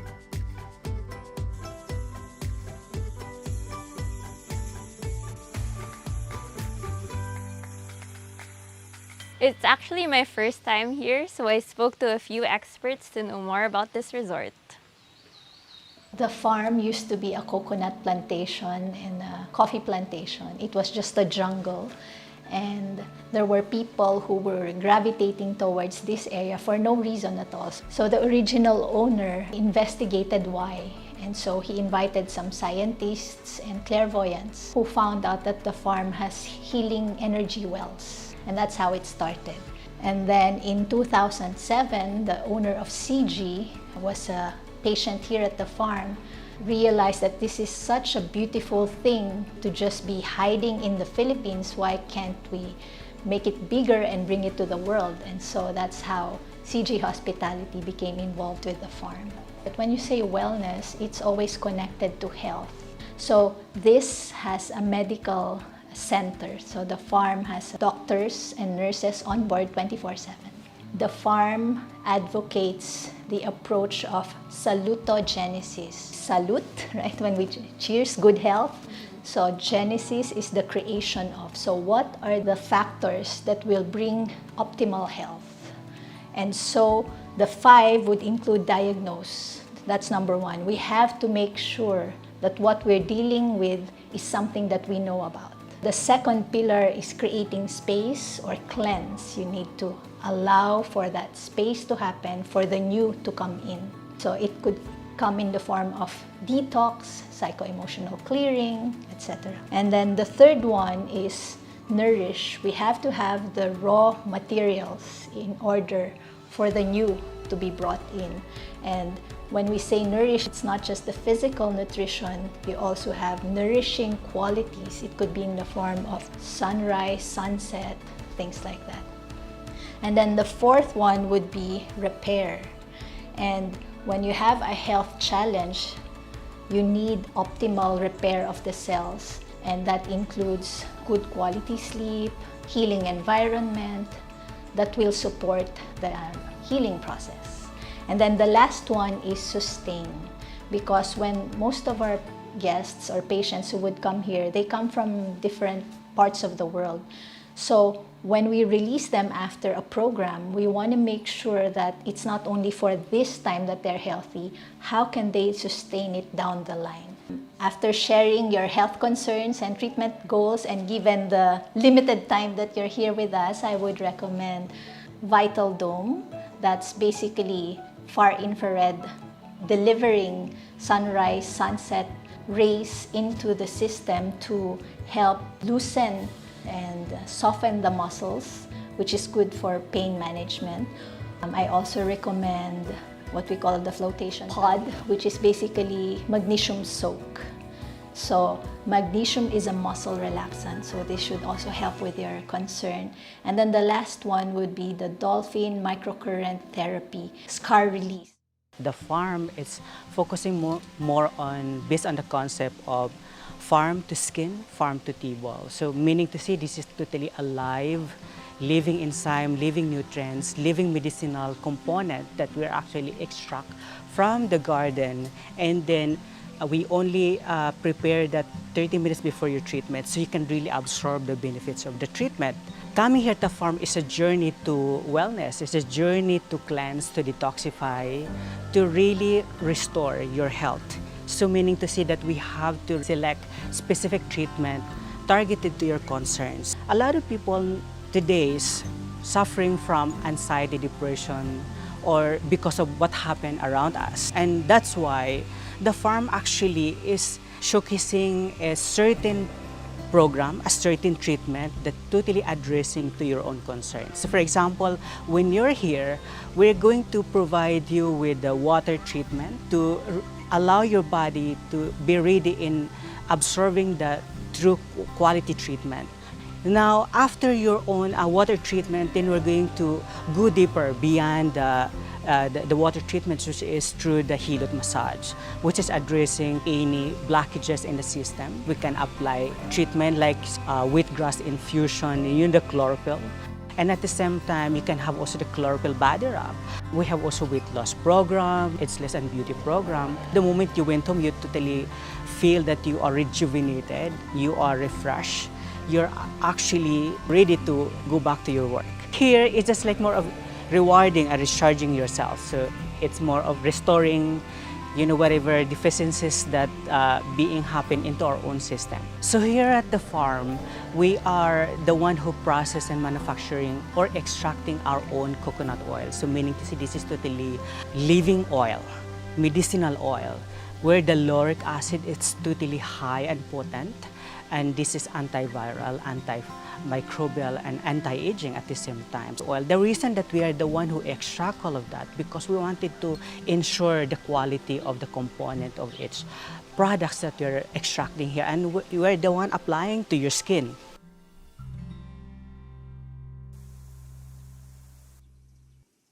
The farm-to-table concept here at the farm, it's locally sourced, So we're not using any fertilizer or chemicals to grow our fruits and vegetables here, and also herbs. So example, we have our own cabbage, carrots, cucumber, broccoli, cauliflower, eggplant, tomatoes.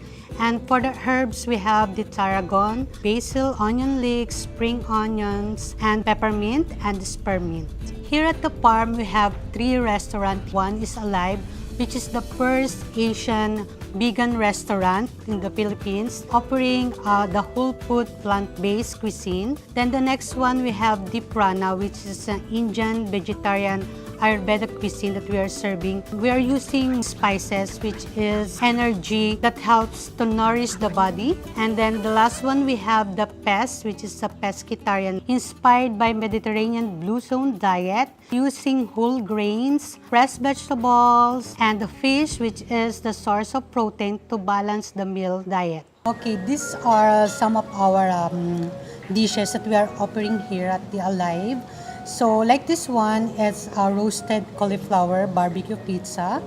And then this one is the eggplant lasagna. Instead of the real lasagna, we're using eggplant, and then it's plant-based cheese, and then some tofu. Then we have also the vegan lomi. Dito sa Batangas, mahilig sila sa lomi. Paano ba tayo makapag-create ng lomi without meat? So we're using tofu and the mushroom, and then some vegetables, which are vegetables that we are using here. It's organically grown here in our garden. And then we have also the pad thai. So it's a rice vermicelli that we are using on it. Then we have the stuffed bell pepper with saffron risotto inside, and the green leek sauce on it. And then for the cheese again, we're using cashew and pili. And then with the other one is the spicy sweet cauliflower. It's look like chicken. Yan yung okay sa kid kasi akala nila chicken. So yan yung ino-offer namin sa, which is one of our best seller also. Thank you, Chef. I'm so excited to try. Yeah, you need to try. Here at the farm at San Benito, mindful movement and functional fitness activities are also offered to guests. You can avail of yoga sessions, mandala flower meditation, power walking, circuit training, HIIT, sound healing, and wellness talk.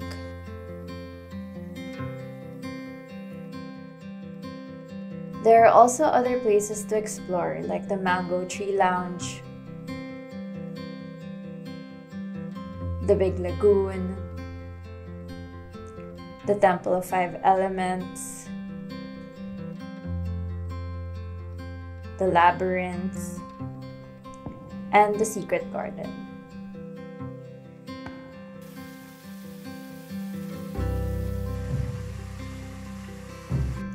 Did I mention that this resort is pet-friendly too? You can also find peacocks, ducks, and geese all over the property.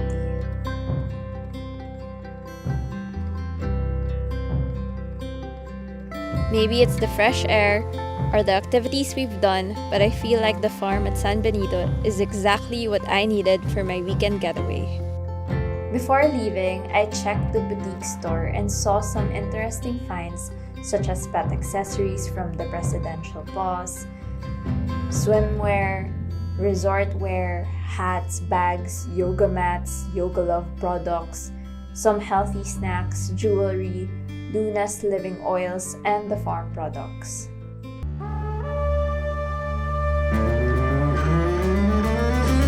When I think of Vietnam, I think of three things: the views, the food, and the people. We spent 72 hours exploring all of that and more in this episode of Spotted.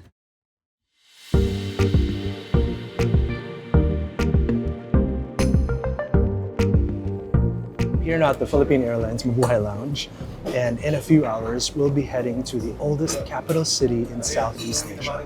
My name is Kiko from Spot.ph, and I am excited for this trip. We are heading to Hanoi in Vietnam.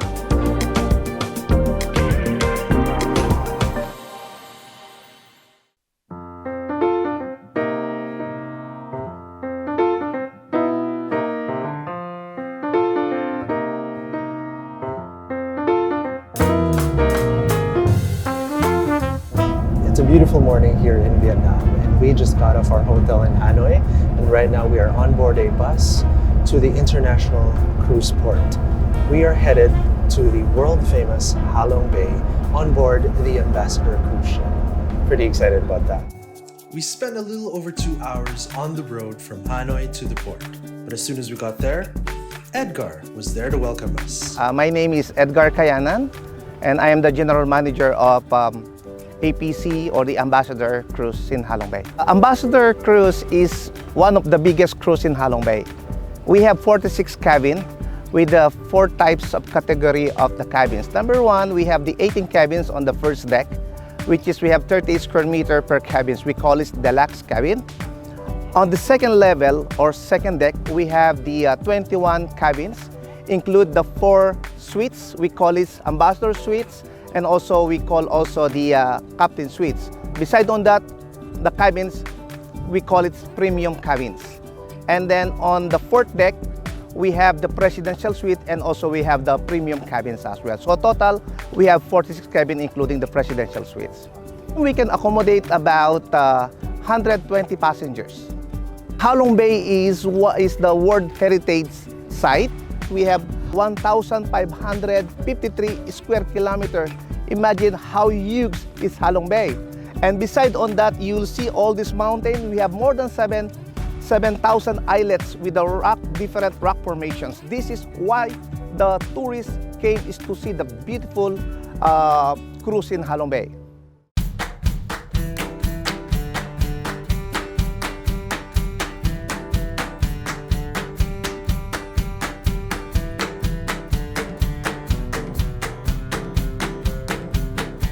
One of the stops at the Ambassador Cruise is this vast area along Ha Long Bay. This is the Tung Sao Pearl Farm. Here they harvest and grow pearls in the traditional Vietnamese way using Japanese techniques. Aside from growing pearls, it's also perfect for kayaking. We'll check it out.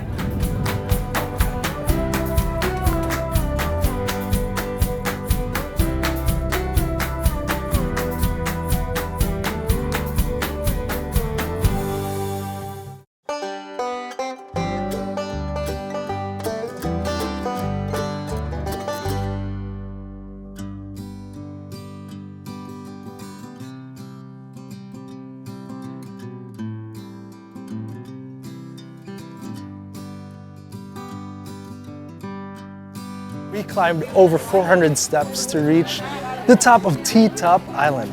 This is where you can see a wonderful 360 view of Ha Long Bay.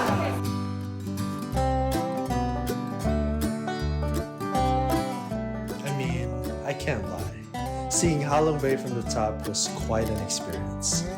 And by the time we were headed down, it was already sunset. Which pretty much meant that it was the perfect time to take a stroll along T-Top Beach at the base of the island.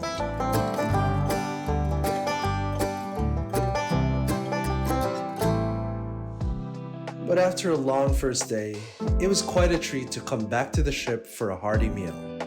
For dinner, we were served their best seafood and steak, which we had over a selection of reds, whites, and everything in between.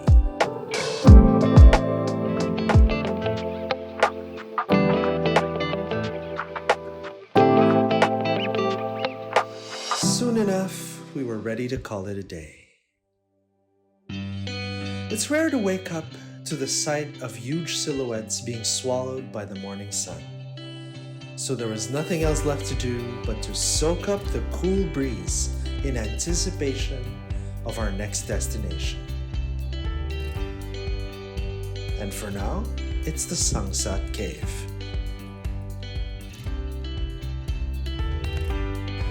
We are right inside Sangsat Cave, one of the largest caves here at Ha Long Bay. Now the name Sangsat loosely translates to surprise, which is pretty much how I felt as soon as I got inside this cave. You will just be in awe at the beauty of this natural wonder.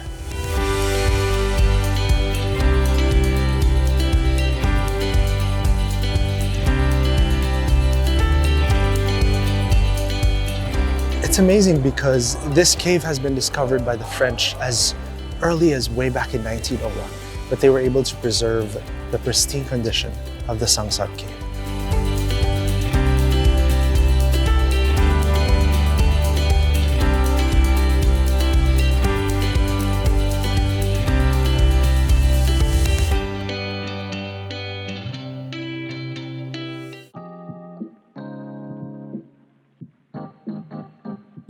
After a long ride back to Hanoi from the port, I found myself walking on the streets of Old Quarter. This colorful neighborhood is teeming with history, life, food, and well, you can't go to Vietnam and not try the coffee. Egg coffee, to be exact.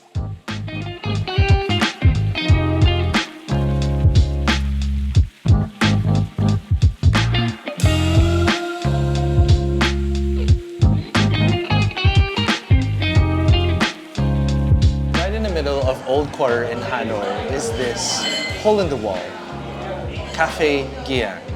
Now this place is where the famous Vietnamese egg coffee originated. They say that Mr. Nguyen Gian, who founded this place back in the 1940s, actually started the egg coffee culture here in Vietnam. Now right in front of me we have two ways to enjoy your egg coffee. There's hot egg coffee and there's cold egg coffee. What they do is they whip up this mixture of egg, condensed milk, a little bit of sugar into this fluffy meringue-like texture, which they pour into a cup and they add coffee in it.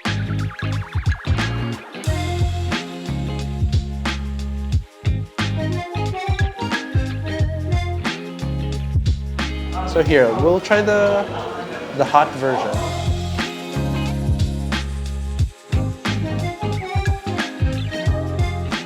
Now that is good. I mean, you don't taste the egg at all. It just tastes like regular cappuccino pretty much. It's not sweet at all. And the coffee is pretty strong. I mean, Vietnamese coffee, come on, right? Pretty strong.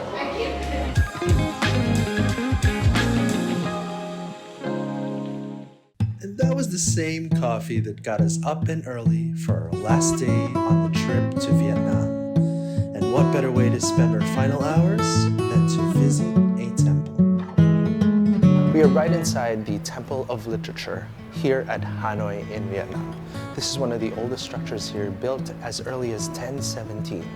And this is one of the many temples here in Hanoi dedicated to the teachings of Confucius. People come here to pay respects, and they have beliefs like, for example, where they go to the flamingo statue, rub its belly for prosperity, and rub the head of the turtle for clarity of mind. These are just some of the things that people come here for, and this area also hosts one of the oldest universities here in Hanoi. If you have time, when you visit Hanoi, come by the Temple of Literature.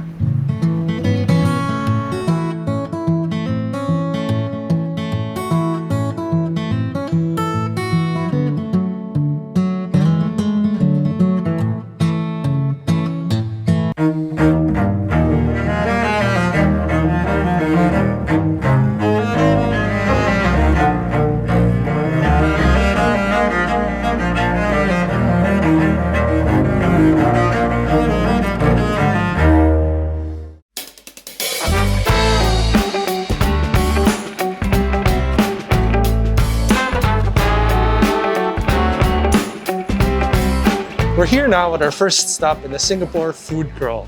We're gonna do it, and we're gonna spend the entire day going through all the food spots here in Singapore. And first one on the list is Keng Eng Kee. We're gonna try out what Anthony Bourdain did when he first came in here. This place has been around since the 1970s.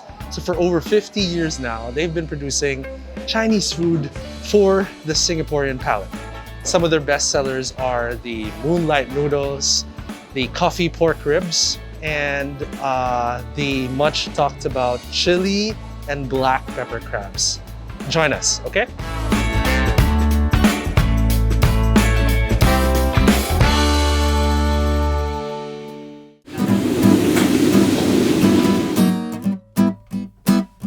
here at the kitchen of Keng and Ki, right here in Singapore. It's our first stop for the Singapore food crawl, and they gave us a first look at how everything is done before they're served. Come on, come here.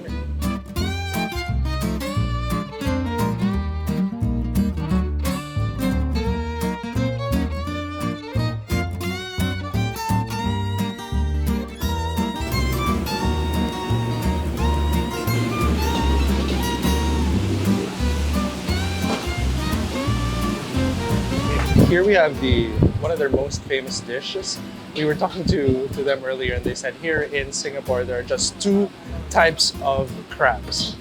The black pepper crabs and the chili crabs. And this is one of them. This is the black pepper crab.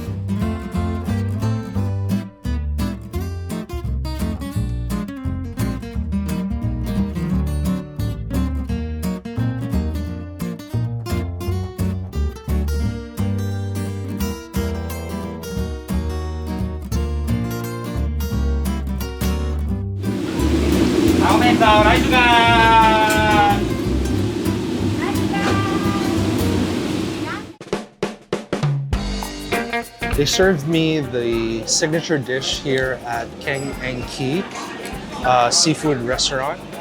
This one is called the Moonlight Noodles. The Moonlight Noodles is typically served with squid and their signature noodles, but for me, they served it with beef because I'm allergic to seafood. So let's try it.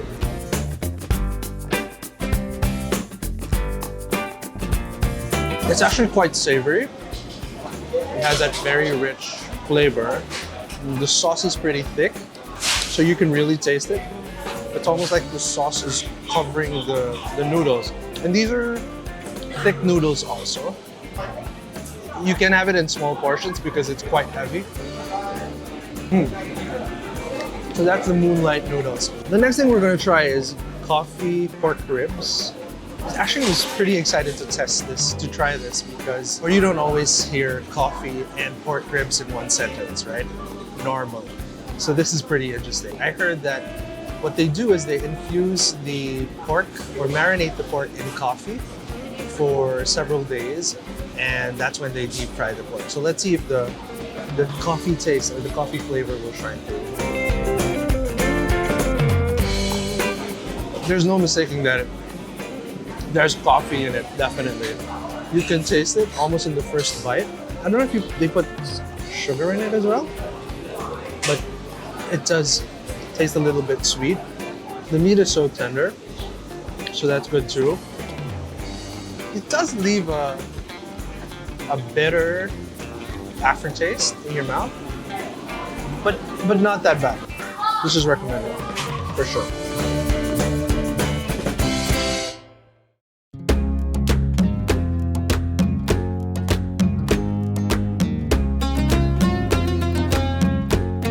So I'm here now at Yakun Kaya Toast to try the quintessential Singaporean breakfast. And in front of me, I have kopi, Singaporean kopi.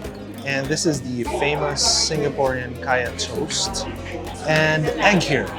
So, this is how this one is enjoyed. You pour in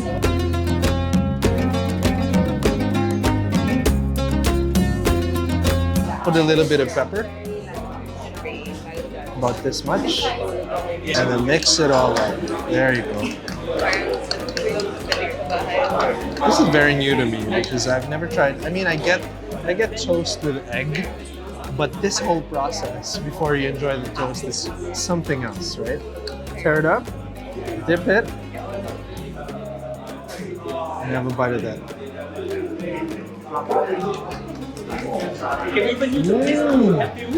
Wow. It's good. I mean, just when you think you know toast, right? The toast, it's not too hard, it's not too soft, yeah? It's just the right crispiness, right? That slab of butter inside is I guess the last surprise, right? So you dip on it, you taste the egg, you taste the soy sauce, then you taste the butter. So next time you guys are in Singapore and you guys want to try out food, quintessential Singaporean breakfast, go drop by any branch of Ya Kun Kaya Toast to get a taste of what Singaporeans love to do when they start their day, pretty much.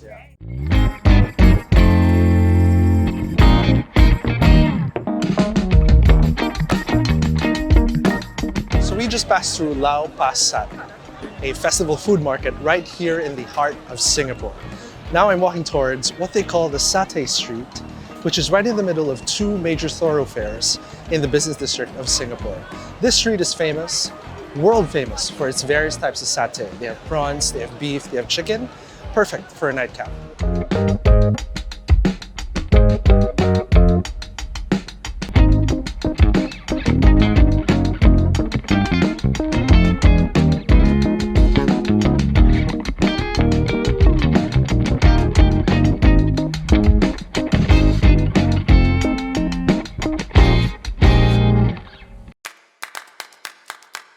Next time on Spotted. A trip to Singapore isn't complete without drinking coffee. So, that's exactly what we did. Join us as we become coffee wanderlusts and get lost in Singapore's rich coffee culture. At Wanderlust, we actually hold a cold brew workshop for our guests to experience the different cafes and also the coffee culture here in Singapore. We probably had too much coffee to drink, so we took a stroll along Orchard Road and ended up in this massive complex that celebrates the local creative scene. And of course, we head out for more food. I'm right in the middle of Chinatown Complex, which is the largest hawker center here in Singapore. And right behind me is a store that you might recognize back at home, Hawker Chan Branch, the first branch to ever get its Michelin star.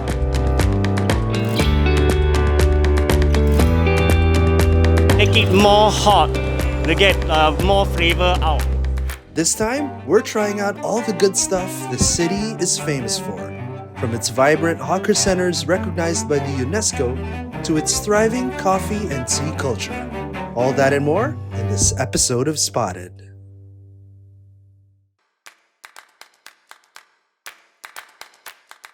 Our adventure begins at Wanderlust.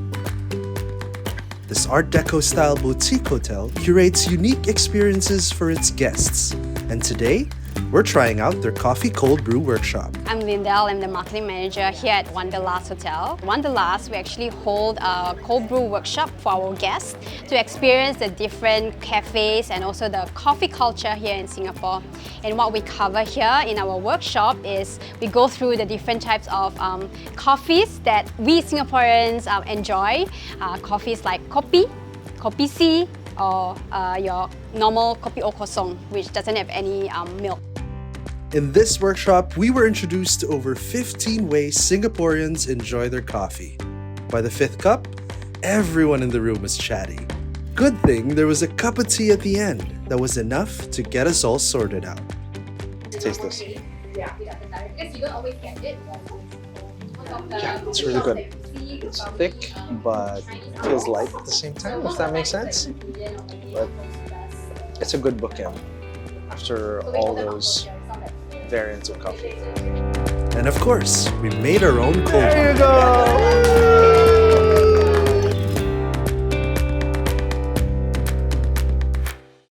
Now, before we head out to the next destination, let's take a quick stroll around the hotel. Wanderlust Hotel is a charming surprise in an old neighborhood. Its cozy, apartment-style rooms are perfect after a busy day exploring the city. But our day has just started. Time for lunch. I'm right in the middle of Chinatown Complex, which is the largest hawker center here in Singapore. And right behind me is a store that you might recognize back at home.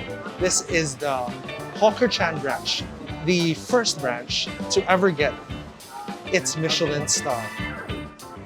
我是 Hawker Chan， 也可以叫我的名叫做陈汉明。这个是我创办的档口，我们在这里得到米其林1颗星的，所以如果你们外地的外国的人，我非常欢迎你们来这里的霍哥找我这个档口来试试看。我们得到米其林1星的一个非常棒的鸡饭，希望你也喜欢整个霍哥里面的美食。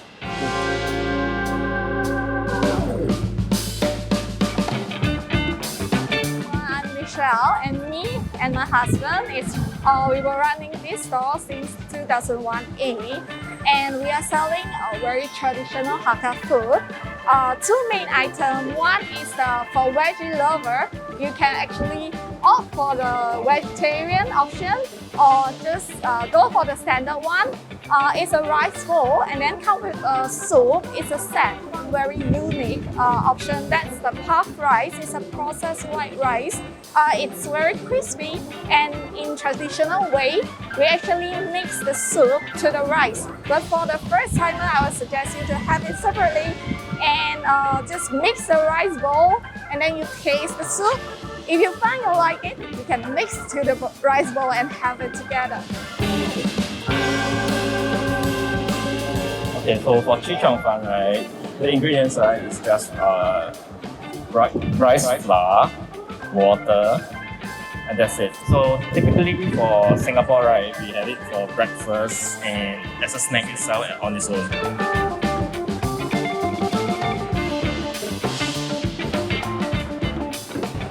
So they call this pig's ear. No pig content here, but it looks like it's pig's ear. So they say this is the authentic family recipe, and that you can tell if it bursts in flavor in your mouth, then you can say that it's authentic. If it's powdery, then it's not so good. So let's see if this tastes at home.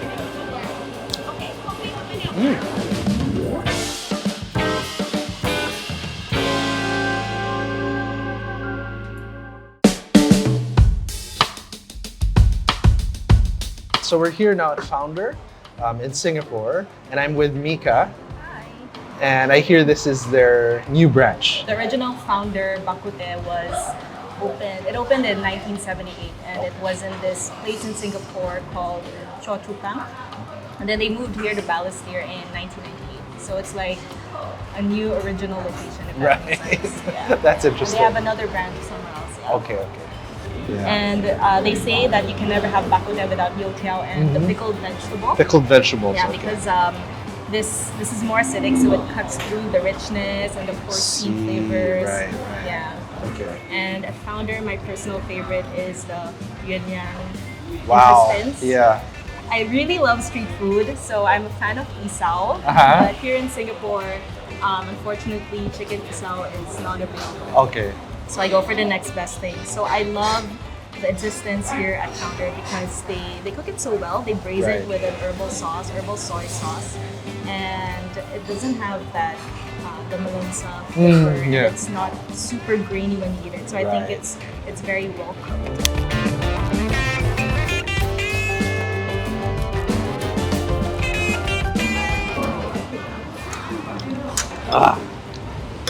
I love that broth. So is bakute just pork? Or I know there are some places that have fish, okay. but when we think of bakute, because that is means meat. I think the taste of the broth really defines this dish. I do see similarities. I mean, Singapore and Manila are both in Asia, and you can really see how the influences cross paths. Right. In a way, like this one. Yeah. You know, it has similarities with bulalo, like not entirely the same, You're right, but yeah. it has the same feel, like hot, soupy, meaty dish that's grated rice. Right.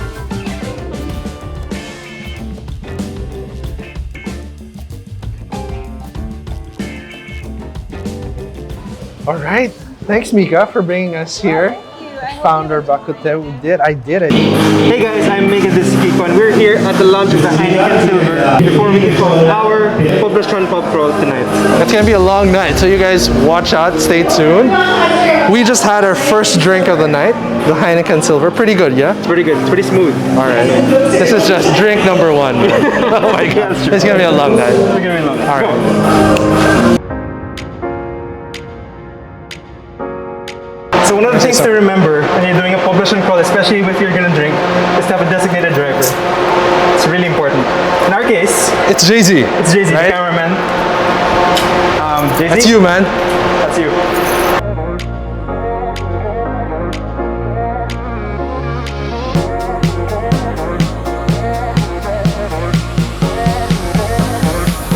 Hi guys, and welcome to Water and Wine.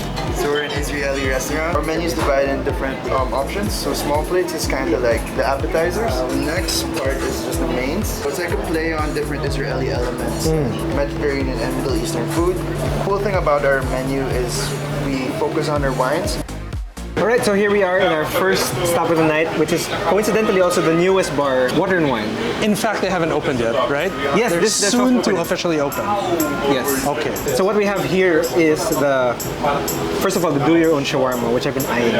Yeah, man. And it's an interesting concept too. It's build your own shawarma. It's chicken, right? Yes, it's chicken. And we have our drinks, which is the Scrappy Coco. Mine is the old-fashioned, but their version of it.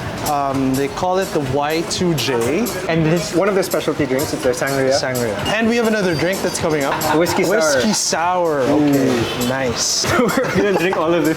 I will try the Scrappy Coke. Cheers, man. It's pretty good. You're an old-fashioned connoisseur. Yeah, right? man. Like that's my go-to drink. So I was very happy when the bartender said that this is their version of old-fashioned. I was pretty excited to taste it because it was quite a feat to watch her prepare the drink. Right. But how is it compared to normal? It's pretty good. Sometimes some old-fashions that I've tried tend to veer on the bitter side versus the sweet side. This one's just right in the middle, so it's perfect. Yeah, it's pretty good. How about you? This is pretty sweet. It's sweet, it's fruity. It's refreshing actually. So it's a good way to start the night. Chicken. Okay. So you put it on top of the... Yes, sir. If you like spicy, Is that what's gonna... Okay. harissa mayo. Okay. Toom. This is garlic. Hindi kompleto ata ang shawarma without that. Without that, So I was watching that from the side. I got the special chef's. Dude, you're so lucky, man. So a chef instructed, you have to fold it. Ready? Ready? Cheers. Cheers, man.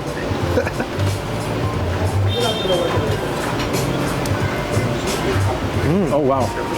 Wow. That's good. Oh, good. Oh, man. You know what they say when they say that's an explosion of flavors in your mouth? Yeah. Yeah. That's what it is, man. It's awesome. Amazing with your drink. Cheers. Cheers. Water and wine. Oh, it's so good. Alright, we'll finish up and then our next location.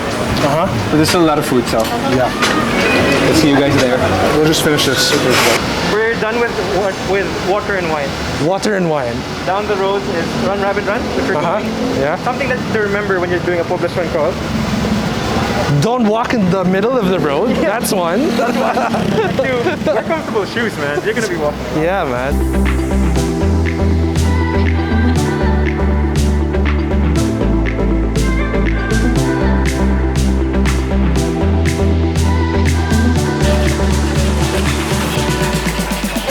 You're right about the vibe, right? The vibe, right? Yeah. It's a vibe. It's like it's been here since you started partying in Poblacion, right? Which has been a while. Personally, one of my favorite places actually. Right. Yeah. I mean, we haven't been in Poblacion for a long time. So just gonna have it composed with bourbon base. Bourbon, okay. Then winter spice. Oleo, then lemon. It's good, no? Cheers. Pretty good. Cheers, cheers. So our first drink is done. Jessica Rabbit is done. We're about to have our next drink, which is Chillin' Like a Villain, which is my personal. That's your personal favorite, right? Yes, my personal favorite. So I must say the Jessica Rabbit one was pretty good. It was good. It was good. My first time to. Is that your first time to try it? It is. Yeah, it's sweet. There was a little bit of spice. Yes. And just I hear the bartender said they put star anise on top to add a little bit of spice. Yes. And you can taste it. I mean. And how about that theatrics, right? Like, you guys can see it in the B-rolls, but you can't beat that. I mean, right? Yeah. To be offered a drink that way, that is like beyond, man. You gotta sit at the bar. You gotta experience that yourself. But like I said, our next drink, Chill Like a Villain. Let's see if Kiko actually likes, the drink. Like what you like. Yeah. I've set the expectations. Let's go. Okay, so there's a lot riding on me for this, personally. Yeah, man. This is your favorite drink, so cheers. Cheers. I have no idea. I see why. Right? I see why it's your favorite. It's pretty good. It's sort of refreshing, but at the same time, like you know that you're drinking a drink. You're right. Yeah. Refreshing is the word. Plus, you can't beat the name. Chillin' Like a Villain. Chillin' Like a Villain. This one really. It's more subdued. Exactly. It's more subdued. Subtle, but packs a punch for sure. Cheers. Another good tip for poblacion is always stay hydrated. One of the things that to not get a hangover the next day. Stay hydrated, guys. That's true. Water is the key. Where's my water? There, over there. But yes, you're right. Hydrated.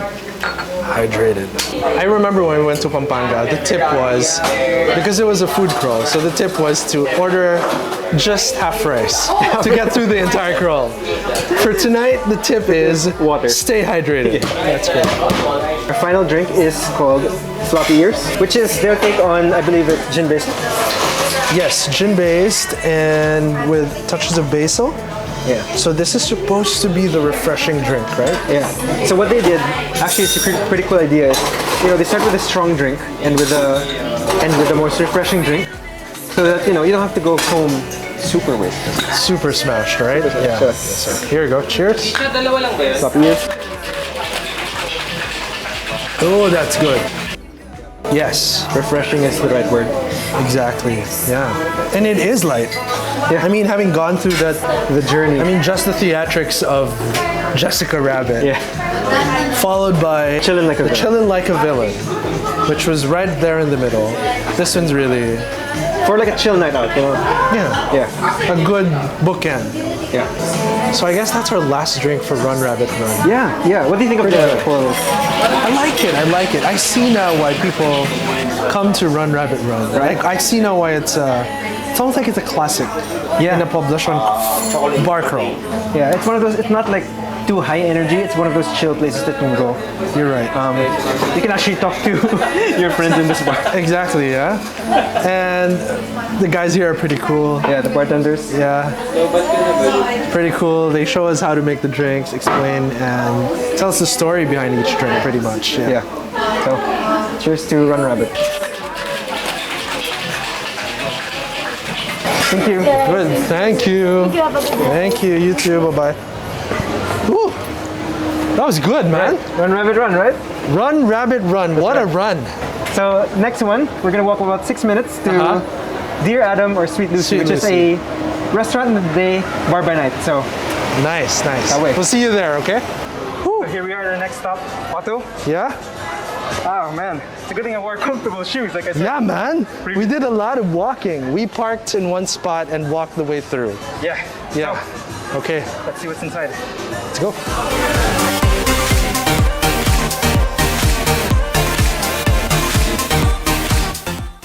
So here at Otto, named one of the best bars in Asia. Oh, wow. Thank you. Gin Fizz. What is this called again? Ramos Gin Fizz. Ramos Gin Fizz. They call it Ramos. Ramos Gin Fizz. This is the bartender's drink? This is the one that takes 10 minutes to make, right? Okay. You wanna first dibs? Yeah? Sure. Is it good? Oh wow. Really? Yeah. Wow, okay. So that means it's worth the wait, I guess. It's worth the wait. 10 minutes. So that's a signature here at Otto. And these other two drinks that they served us, one is a pink drink called Swing. So it's made of strawberry yogurt gin, sunflower milk syrup, and lemon. And the other, I think, was inspired by Elvis, right? Burning Love. It's called Burning Love. It's a mix of different alcohols, but they put milk in it as well. This is whiskey rum, passion it's fruit pretty liquor, good. Yeah. cinnamon syrup, mango juice, lemon juice, and then infamous milk, which you won't be able to tell with this clear nature. Yeah, man, it's clear. Cheers, man. Cheers. Nice. See, this is Otto, you guys. And it's a can't miss, definitely. This is Itchy, by the way, guys. He's an award-winning bartender. Cheers.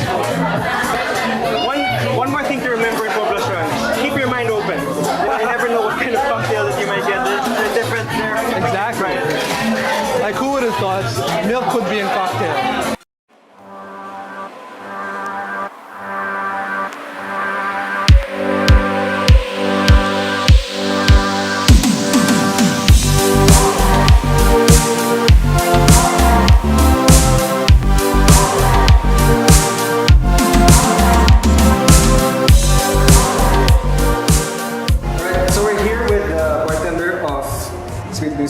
Enzo.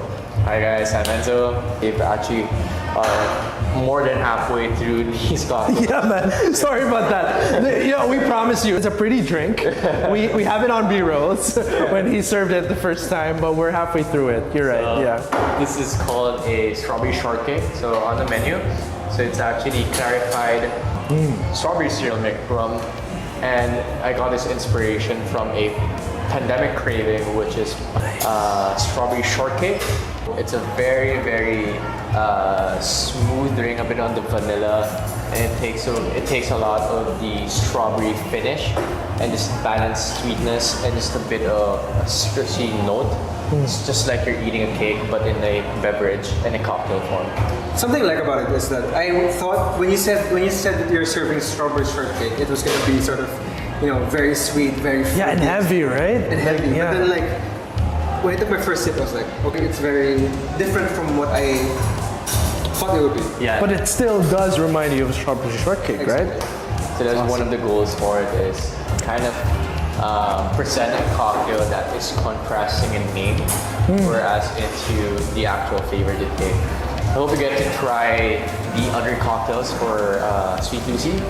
So most of the whole menu is inspired by pandemic cravings, a bit of nostalgia before and after the pandemic, and just general fun with the whole cocktail menu. Enzo, thanks, man. Cheers. Cheers, cheers, cheers. Thank you. Thank you, thank you. Thank you.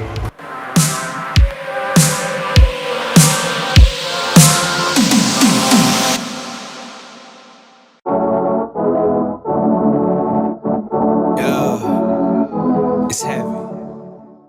So we're here. We're here at Dr. Wine, and this is the way to the rooftop bar. So Dr. Wine has two places that you can visit. Yeah. So the one at the bottom, if you want to just have wine and just chill out, it's here. But the rooftop, that's a different story. Yes. If you want a rooftop bar, you got Dr. Wine Rooftop. So that's where we're heading right now. That's what we're going to check out. Come on, join us.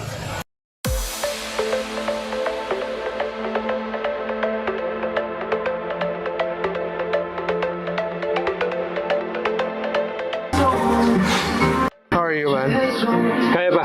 Kaya ba? Kaya ba? Good. Right now, we're at Dr. Wine Rooftop Bar. The cool thing about this is that, you know, again, it's a rooftop bar, so you can see the skyline of the city behind us. I can appreciate the full moon, the stars, the city. And the drinks. And the drinks. Of course. And the drinks. Which we're gonna get. So, these are our drinks at Dr. Wine. I have a sangria, red sangria right here. Okay, I have a drink called Rock Boozy, which is pretty much whiskey infused with coffee. They infuse the coffee for 2 weeks, so the flavor is really there. Like, I took a sip, I cheated a little bit, and it's pretty good, it's pretty good. Yeah. Cheers, man. Cheers.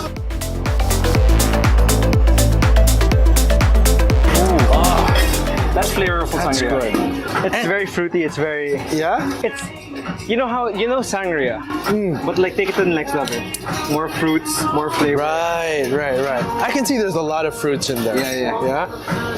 And that's one of two types of sangria that they have, right? Yes. I think they have another one. Yeah. You also have a white sangria right here.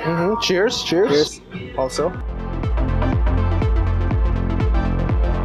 What's the difference? The basil comes out in that one. Basil is very strong in that one. And that's really good. That's really good too. This one, you can really taste the coffee. I mean, coffee makes all the difference in this drink. Nice. Yeah. Dr. Wine. So not only do they have good scenery with all the stars, the city line, they also have good drinks, man.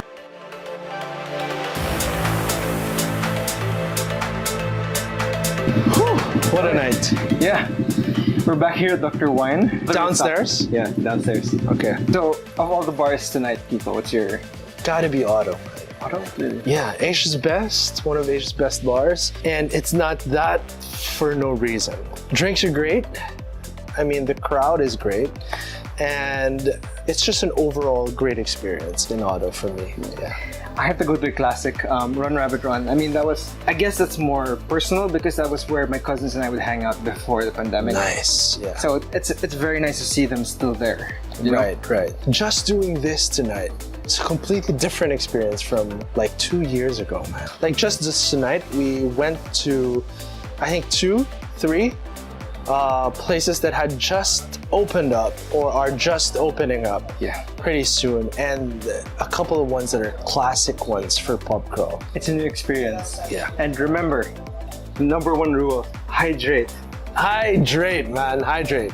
Thank you to Suzuki for being our ride for this pub crawl. Thanks to Jay-Z behind the camera as our designated driver for this crawl, because Mig and I are, come on, I mean, we can't drive. We are more than happy to take the back seat on this one and let Jay-Z experience the full awesome experience of driving the Suzuki XL7. Thanks again, you guys, for hooking us up. We're here at day 2 of Poblacion Crawl. We're here in the day, which is news to me. What is this? Like when I think of Poblacion, it's always Poblacion at night, right? Exactly. Yeah. So I'm like, it exists in the day? No, I'm kidding. But it does, and there's a lot to see in Poblacion during the day, and that's what we're trying out. So we're here in our first location, Sao Sao. We are doing a food crawl today. And we're doing that in the Suzuki XL7. So thanks guys for lending us this awesome car, which is perfect for this crawl without alcohol.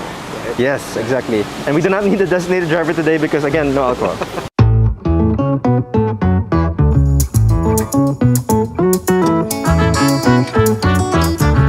Sao is basically my modern take on Filipino food. We focus more on the classical recipes. I think that's the objective. We also highlight on the techniques that we apply. The ingredient is very important to us.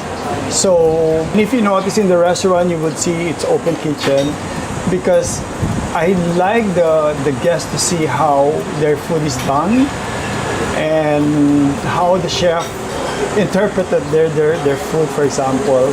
So this one is more theatrical, it's more like an orchestra. Everyone is synchronized and in harmony. And to show people that it's not easy to become a chef. Alright, so here we have 3 dishes that Chef Sao prepared for us. I'm excited. Yeah, they look great. I'm gonna start with the sugpo. Okay, I'll join you. And then we'll have a bit of the aioli. Alright, let's go. It's good. I like it. Yeah. It's sweet because of the corn, sweetness, yeah. But then it's also like savory as well. For some reason, it's spicy. Oh, maybe because of the calamansi aioli. With, I think, is that yeah, it's the aioli. chili powder? After Coffee Floor, I said, I want to put up Sao Sao. Sao Sao is a dream project for me. I thought I would give my shot on how Filipino cuisine would look like at the perspective of a foreigner. So here at Sao Sao, they call it the inihaw na pulpo, grilled octopus. Grilled octopus, yeah. How's it? Ooh, that's good. Yeah? So this is very familiar to me. If I weren't in the Philippines and I tasted this would take me back to the Philippines. Yeah. You know what I mean? I think this is what Chef was talking about earlier, where he's really going for something that's familiar, feels like home, but you know that But a little bit of a different twist. Oh, I love that. I love that when I put in there, it's just the juice just came out of that. It's the only place where all your senses come to life. The moment you come in, you could smell the kitchen. You want that flavors, that garlicky, that chili. It's all here. So this is Laing Nasuso. Oh God. Wow, that is just gorgeous. Ooh, the ikura is already popping. It's popping. That looks good. It's good, right? Like you have that classic Laing flavor, and with a pop of the. There it is again with that familiar flavor, but with a twist, right? Yeah.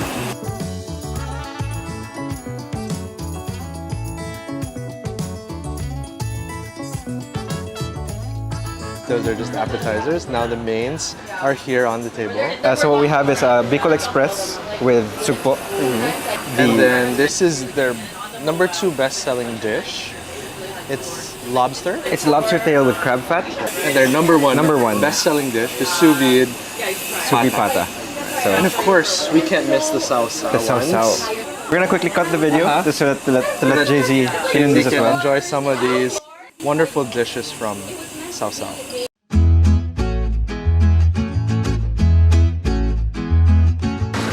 Only Pans is one of the newer spots in Poblacion, right? Yes. So, excited to try it? Yeah. Go ahead. Hi. Good afternoon.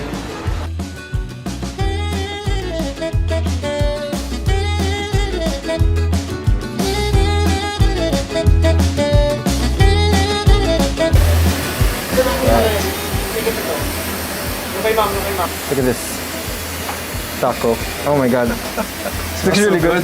Yeah. Alright. Here we are on the roadside of OnlyPans and we have our tacos. Mexican tacos are here, which we are going to go for. So they came with these dips. Looks so savory. Ooh. I personally love Mexican food. So let's see how it is.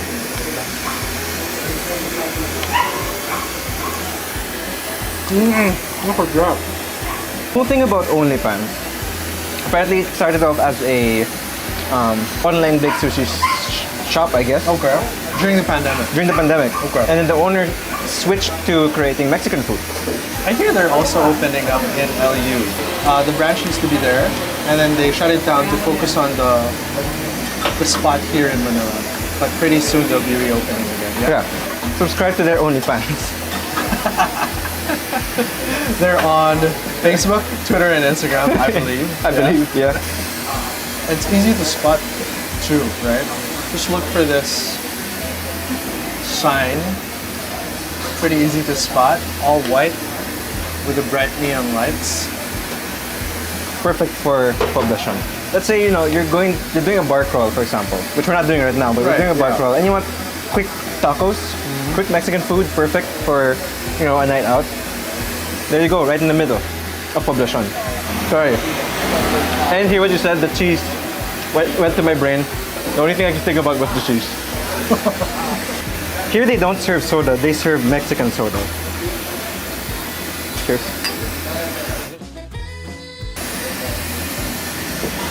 It's a good pair with the tacos, yeah. I finished my taco already. Oh my gosh. Me, I'm still halfway through. Keep up.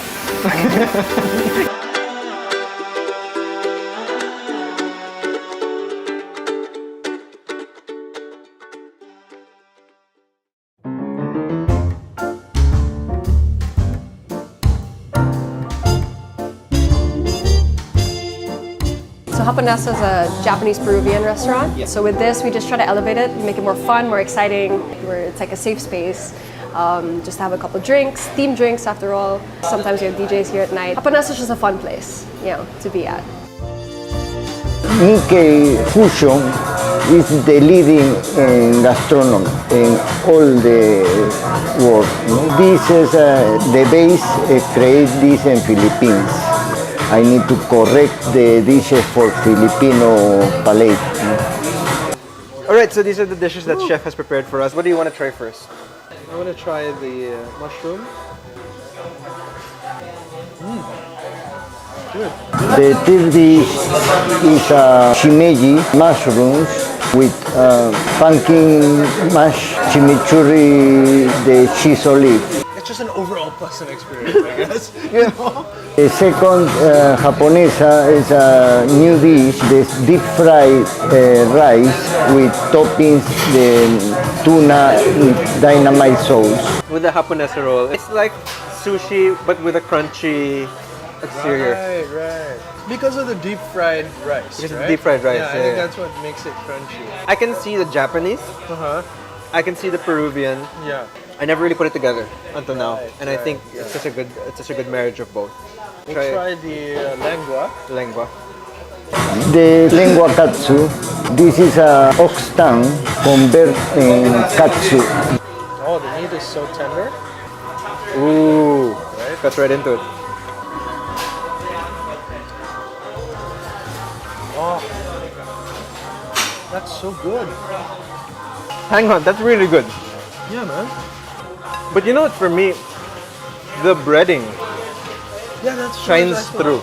And that's the added crunch. Yeah. When you bite into it. I didn't expect that the breading would be sort of a star in and of itself. Yeah. That's really good. I like that. Nice. It's not even half of it, man. So they have a slew of dishes that are Japanese and Peruvian fusion, but also they really thought of the Filipino palate and what would make the Japanese Peruvian fusion still appeal to the Filipino palate. I think they're doing such a great job.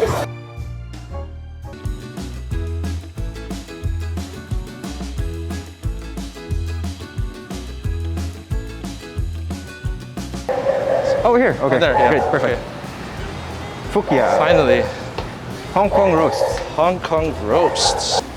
Oh, nice. Okay. Place looks good, man. Yeah. So this is accent. Hong Kong food right here in the middle of Poblacion. I can see them preparing it. It's so exciting. I love it when you can see the roast duck hanging. Ooh. Wow, that roasted looks duck good. combination, sir. Uh-huh. This one is the roasted duck. Okay. The char siu. Okay. And the Hong Kong style crispy pork belly. Nice. And with the side dish of the jellyfish and also the century. Oh, this is a jellyfish. Moving that over to your side. This one is our bestseller, the cow. This one is the shark fin. And this is our shrimp siomai with crab roe. Nice. And this one is our siomao. Wow. It's a full experience. I'm gonna go with staple pork belly. You start with the familiar. You start with the familiar. Yeah. That's a good pork belly, I have to say. It does bring you back to the streets of Hong Kong. To the streets of Hong Kong. You know that Hong Kong was my first trip out of the country. Really? I did it by myself. Yeah? I was backpacking through Hong Kong. And you're right, this reminds me a lot of stuff that I've been stuffing myself with in that trip. Walking down the streets of Hong Kong is the food. I'm gonna go to Hong Kong with you. We are already in Hong Kong, man. What are you talking about? That's true.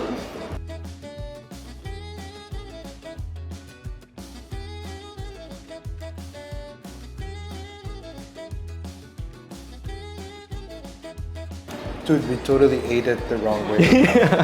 The century egg had been there for centuries, man. Right, it was right there in our plate, but we didn't eat it. It's been there for centuries, you're right. I can wait a few more minutes. Okay. But I'm gonna try it now. We'll try. Okay. So have you tried the century egg before? I don't think I have. Dude, this is my first time. That's why, look at us. We're struggling Yeah, we're with struggling to get it. We're struggling with the Aha! chopsticks. Cheers. Okay. It's good. Yeah. I like it. It's good. It's just subtle. like egg. It's subtle. Yeah. Okay. We should have had it before the other things. Yeah, you're right, Grace. Freshly squeezed lemonade from Fukia. I will partake in the gulaman. And they say that's their This is the best selling. best selling That's right. drink. Ooh, that's so refreshing. I'm happy with this. With this Really? black lemon, yeah. Okay, I'm gonna order that later on. It's really good. They're good, yeah. So Grace, what siopaw is this again? This asado siopaw. With the with sriracha on the side. Because I've never tried it with sriracha. Have you tried asado with I don't think I asado have. siopaw with sriracha? That's interesting. We can try that. Yeah. Oh wow. That's a different way to eat. Great siopaw. I couldn't remember what it's called. Alright, we still have a long way to go. But if you do want to see a mukbang, do leave in the comments below. You know, maybe we can make that happen. Let us know. No food crawl will be complete without Some really good coffee. some good coffee. We are here in Good Shot Coffee. We have 4 pastries in front of us. We have classic croissants. We have the Nutella Turon. Nutella Turon. And Guava cheese rolls. guava cheese rolls. So, left to right? Yeah, sure. Let's do it. Oh wow. For this. That is some good man. It's sweet. Yeah. It's a bit savory. A little bit, yeah. I like it. I really like it. It's a good take on a roll. It's just right that it's not too rich, as you know, for starters. Yeah. And from there, we go on to more sweet. But I'm guessing. let me wash it off with the salted caramel coffee, I believe. Nice. Iced. Cheers. Cheers, sir. So the story for this is, it's how Turon is made, but basically there's a surprise in the middle, which is Nutella, pretty much. Let's go. Okay, let's go. Let's try it. I'm a sucker for sweet things. Yeah. This is right up my alley. That wakes you up after the food crawl. Right. Yes. Right. What I like about this place, the vibe is just, you can't beat the vibe. Yeah. And it's easy to spot too from the street. There's parking There's parking right across. in front of them. Finally. Finally, the croissant. I like a good croissant. I don't even know if I'm saying it right. Croissant. Croissant. Croissant. Croissant.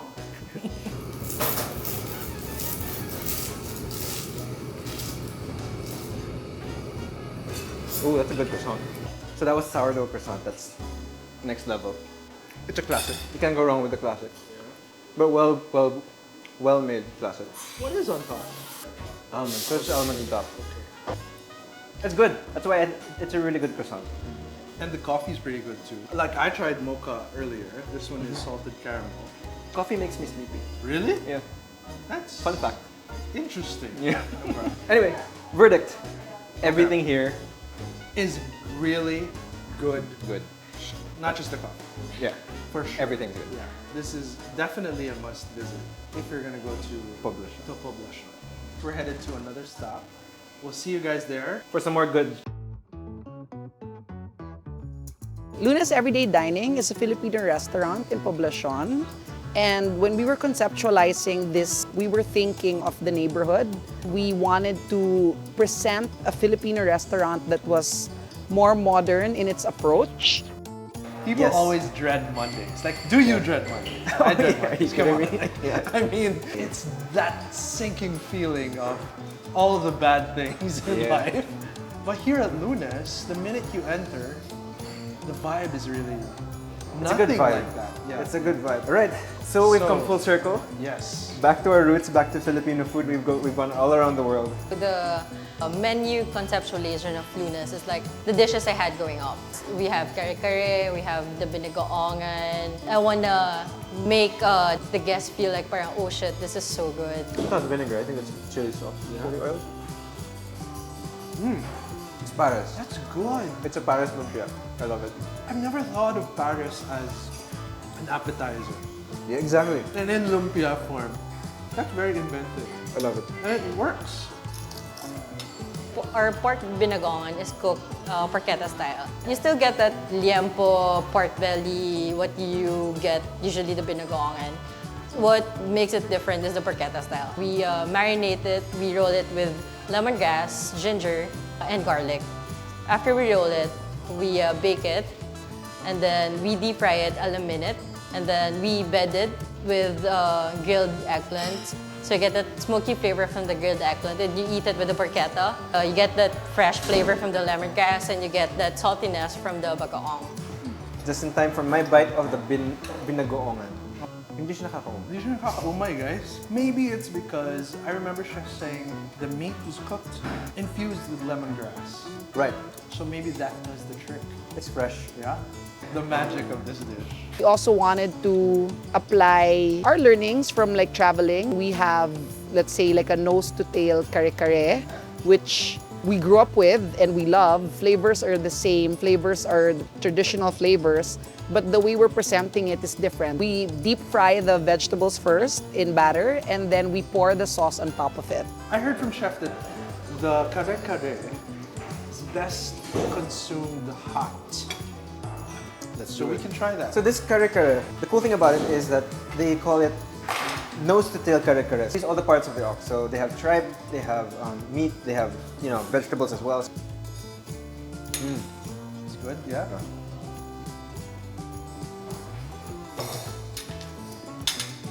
On the way here, I was starting to fall asleep. Food coma. I'm back. Moving to the next dish. That is the curry, right? The Maranao curry. So the chicken pia paran that we have here is a Maranao style. In Mindanao, we have this Indo-Malay influences. You get the turmeric, you get the ginger, you get the lemongrass. And then you infuse it with the coconut milk. So you get that creamy, deep flavor from the coconut. And then we use it 3 different kinds. So you get the coconut milk, you get the coconut yogurt, and you get the desiccated coconut on top of it. Okay, so we're just gonna get through this whole menu in front of us. We started at lunchtime. Yes. Restaurant number 1 was at lunchtime. We did another big meal in one restaurant, and we did tacos by the street. 2 side. small meals. Small meals. One is the only pans. Yes. And the other one is the good coffee. Good coffee was pretty good. And then to top it off, we had 2 more big meals with Japonesa and now here at Lunas. This was supposed to be the no alcohol crawl, but we can't resist. Yes, and since we're at the end of the crawl, that's the perfect way to end any poblacion crawl. I mean, we tried, man. We tried hard. poblacion without the alcohol. Every single place we went to offered alcohol. It broke my heart. Like everyone we Say met, no. like, hey, look, we're just here for the food. And they just stared at us, like in disbelief. Like, why are you even in poblacion, man? Anyway, if you guys enjoyed this video, hit that like button, subscribe to Spot.ph for more content coming your way. Hi, I'm Meg and this is Janelle. We're from Spot.ph and we are in Sunay Asian Cantina.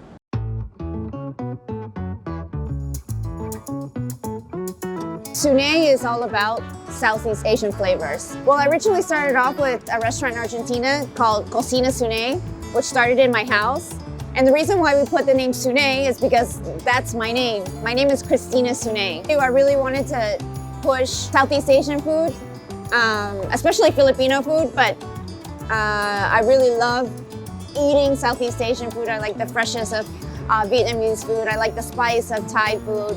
So what I'm doing here is just putting many dishes from Southeast Asia, or not even just the dish, maybe it's just the flavors of Southeast Asia in different dishes. For example, we have a new menu coming out right now. These aren't traditional dishes. You can find traditional dishes here. What we have here is tiger crackers. So it has tofu and rice crackers and a lot of various herbs. It has peanuts and hoisin sauce. And sriracha, I saw. And sriracha. So on the menu. I'm gonna try a little bit of everything. I'm gonna use my hand. Cheers.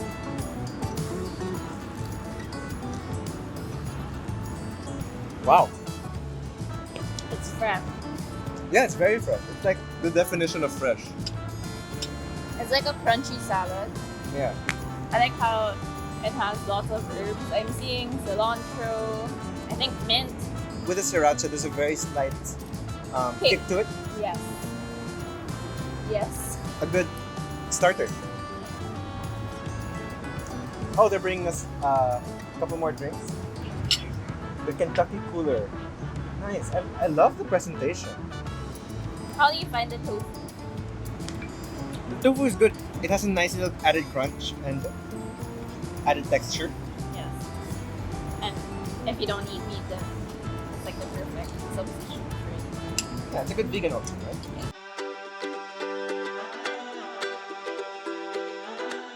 Okay, so people always ask me where I'm from, and it's super confusing. I was born in the US to an American Caucasian father and to a Korean mother. And then I moved to Japan. Then we came back to the US, my parents divorced, my father remarries, and we stay with my father. And I get a new mom. And my mom is Filipina, and this is the person that raised me. This is the person I call mother. So Filipino culture is instilled in me. And then we moved to the Philippines and we live. So the family that I know is Filipino. So I tell people that I'm more like a cook of the world, a child of the world. So I really don't know where I'm really from. With all of those mixed up things, that's what makes up my cuisine, because I like punchy flavors, but also I love like sour flavors, which is very Filipino. Second meal, second drink for me. Yeah, for me. Which is a tickling, which is rum based. Yes, okay, so we have here the lemongrass skewers. What is it? Lemongrass skewers is pork skewers, cooking lemongrass, and they put a little bit of Clear lime, I heard. lime, I think bagoong on top. And then it's served with suka. So, chef said that this is like a Filipino Thai dish. Yes. Because, in essence, the use of lemongrass and the kaffir lime and other ingredients are Thai.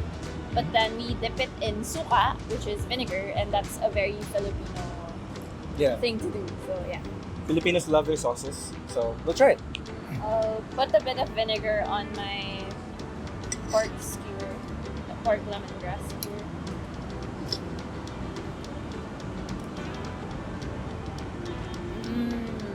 Might have to try. It's good. It reminds me of this Thai dish. It's called muping. It's a pork skewer actually, so I have a feeling in essence it's that. But this is definitely more flavorful because muping is just like normal pork skewers. This one it's already infused with lemongrass and other herbs. So It feels like an explosion of flavor, doesn't it? Really good.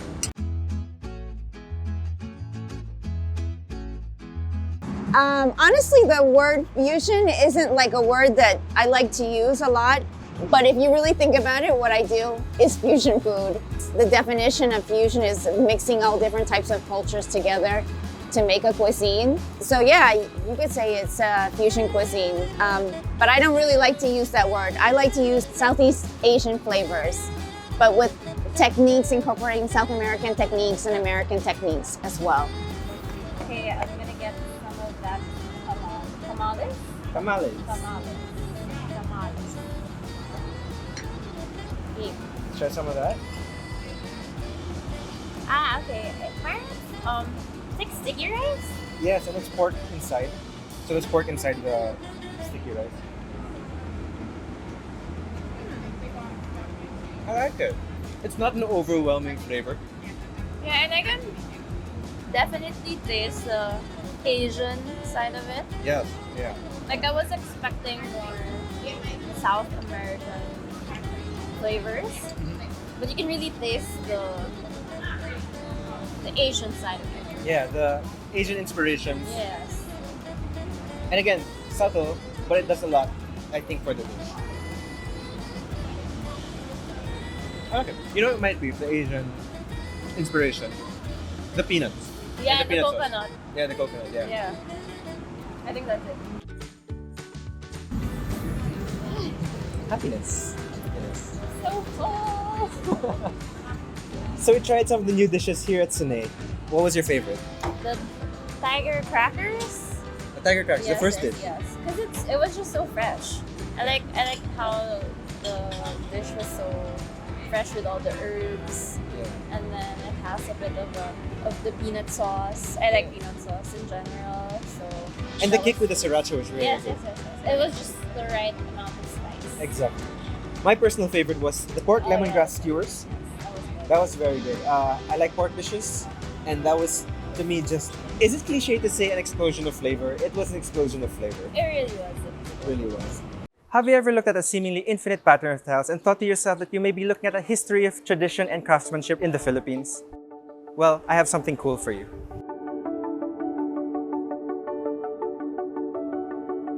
Machuca tiles have been around for almost 100 years, and you've probably come across them without knowing what they are or the history of them. They are the oldest handmade tile company in the Philippines, tracing its roots as far back as 1903. Their projects include historical places such as churches, restaurants, and even private homes, including tiling the home of former President Jose P. Laurel's home in Paco, Manila. Hi, I'm Jaime Machuca, and I'm the Vice President for Machuca Tiles. Our company was started by my great-grandfather, Jose Machuca y Romeo, in 1903. He brought over original Spanish and Mediterranean-inspired patterns, as well as the technology of making handmade cement tiles. The surname Machuca actually comes from the Spanish word machar, which means to grind or to hammer, which suggests our family has had a history as artisans. There's actually a common misconception that all pattern tiles are equivalent to Machuca tiles, but in reality, we're the only source and manufacturer of authentic Machuca tiles. Our history and expertise in this field have made us one of the most reliable sources of patterned cement tiles since 1900. We can manufacture custom patterns and custom color schemes. Each tile is genuinely handmade piece by piece. For every Machuca tile order, you support our local artisans and help preserve this art form. You can be assured that each tile carries with it a rich history and is thoughtfully made just for you.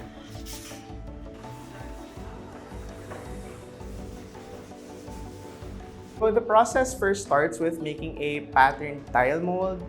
At the same time, we mix color pigments with cement and dry sand. Once both are ready, the tile makers prepare to create the tile piece by piece. The colored cement is mixed with water and is hand-poured into the enclosed shapes of the tile mold. We add sand and cement to form the base, then proceed to using the tile press. Once pressed, the tile is removed from the steel mold and left to cure for 7 days. Once cured, it goes through quality control before they are packed and shipped to the client.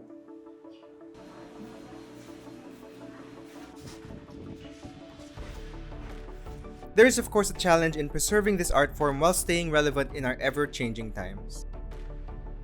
The biggest hurdle would have to be trying to maintain this age-old art form in a modern world where we compete against mass-produced pattern tiles from overseas. We've increased our pattern and tile selection. We've made sure to keep in touch with our roots by simply refining the handmade process. A large part of the manufacturing process remains the same, but we've improved upon the details that ultimately make a better quality tile. We have so much appreciation for those who support Machuca Tiles. Because of them, we are inspired to not only continue, but improve upon our products and services. We can attribute our success to all of our loyal clients and followers, as well as all of our hardworking employees. They have all played a crucial role in sustaining Machuca Tiles throughout the decades. What I like most about working with this company is, apart from being able to work with my family, it's really the privilege of being able to carry on the tradition that our company has kept alive throughout the years.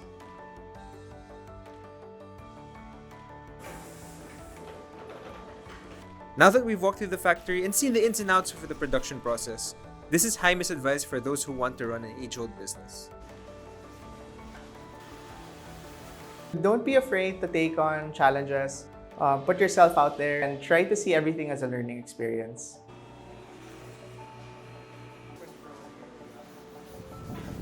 Speaking of experiencing it for yourself, here's some bonus content for you guys. If you're wondering where you can appreciate the Machuca tiles up close, Our clients from the food industry are some of the more well-known projects. It includes Mary Grace, Wildflower, Nikkei, and many more.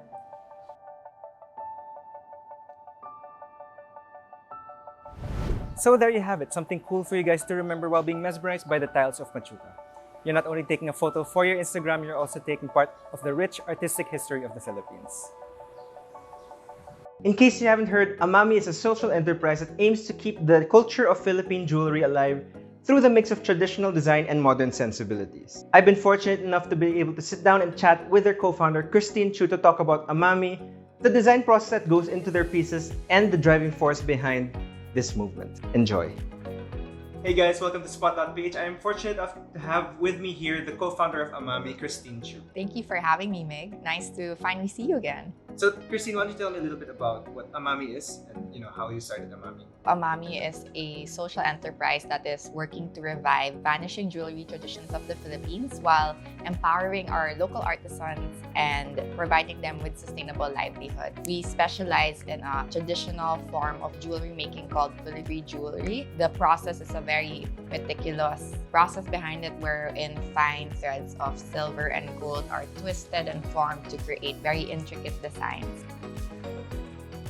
So why start Amami? So Amami started when I was traveling and on a trip doing research, and I met this one artisan who was about to leave the country to look for a job overseas. And I asked him, did you want to stay in the Philippines instead and continue to make jewelry? And he said he would actually prefer that, but it's just that no one was purchasing his jewelry for the last 2 years. He was selling at a loss. We started posting on our personal Facebook to friends and family to see who was interested in the jewelry. It did so well, and I saw that there was this opportunity to help out for a longer period of time and make it more sustainable. That's when I decided to come up with Amami and launch it to the public. Does Amami mean anything? So Amami actually means ama namin in Tagalog, is what our artisans called the most intricate bead in the traditional rosary-inspired necklaces that were worn in the Spanish colonial period of the Philippines. And we said, why not name ourselves after one of the most beautiful beads that we came across, which happened to be the Amami bead. It's this bead on our traditional rosary-inspired necklaces. It has such a great story and historical and religious significance, so that's why we decided to name ourselves Amami. All of your pieces have a lot of intricacies and a lot of thought put into its design. Would you mind telling me a little bit more about your design process? So this form of jewelry was actually more popular among our lolas and our grandmothers. But what we wanted to do, we were both two girls in our 20s, and we wanted to wear jewelry that would resonate with us. We wanted to bring it and make younger people wear it also and be proud of our heritage. We just decided to make simpler forms or more that would really adapt to more contemporary times that anyone can wear for every day. So we just wanted to make it part of our everyday lives. Taking what was traditional, making it cool again.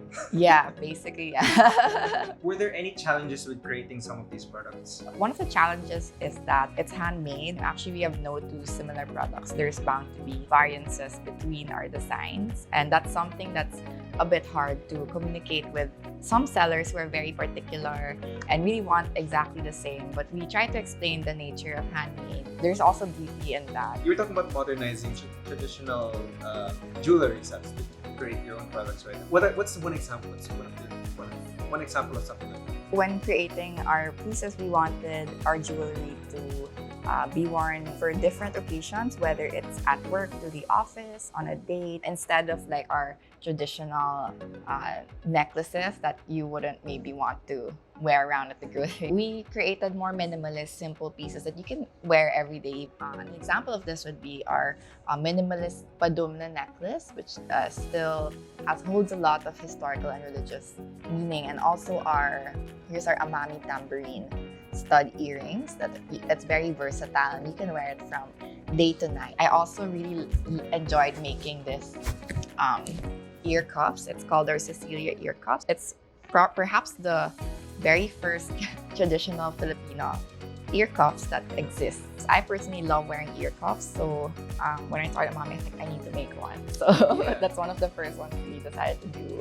One of our best sellers are our Criolla earrings. So like these little hoop earrings that you see, they're all They all do really well with us. I really wanted earrings and hoops that's still very elegant in their shape and their design, but also with that sense of Filipino heritage incorporated in it. So they're usually very small, but we also wanted to make statement pieces, and so we made like oversized version. I have seen jewelry from, like those off-the-counter jewelry. They're not as hefty as these. These are really... Depending on the design, there would be some are a lot lighter, but some, obviously the bigger ones would be a bit heavier. Semi-recently, you guys announced your men's jewelry line, is that correct? Our very first gender-neutral collection called the Basilio Collection. So it's basically jewelry that can be worn by anyone, and we really wanted to push for this gender-neutral collection because we wanted anyone and everyone to be able to showcase their Filipino heritage, not just cater to women, which is what is traditionally happening or the usual case in our industry. It's these ones, the Benedicto necklace, our Crisanto Cruz necklace, which is basically the golden flower cross necklace.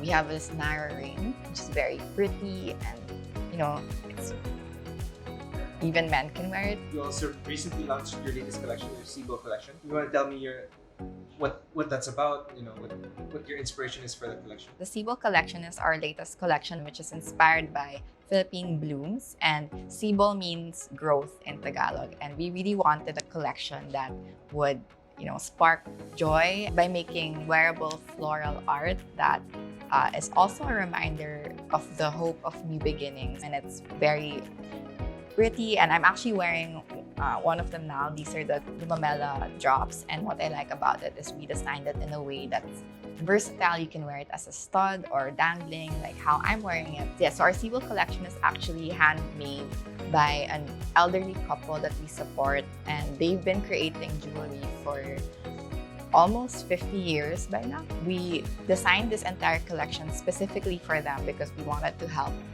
them throughout the pandemic and provide them with livelihood.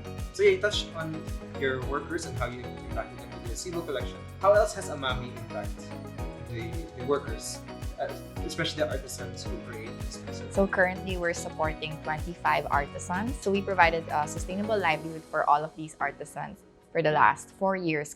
So this is continuous income for them. And even during COVID, during the pandemic, we still continue to give them livelihood. So we were able to support the artisans with health concerns when they had to shoulder very high medical bills. We were there for them and also provided them, most importantly, with peace of mind so that they could just focus on recovery and they would still know that they had jobs at the end of the day. So that was really important to us. It seems like, especially my perception from an outside point of view, that Amami, just as much as it is about the products, is about the artisans as well. The artisans are really the core of why we do what we do. And yeah, we really created Amami essentially for them to be able to provide them with jobs. I've seen your works being worn or showed off by big personalities. Yeah, I mean it's unbelievable. We're still surprised and very kilig when that happens, and we make sure to show photos also to our artisans when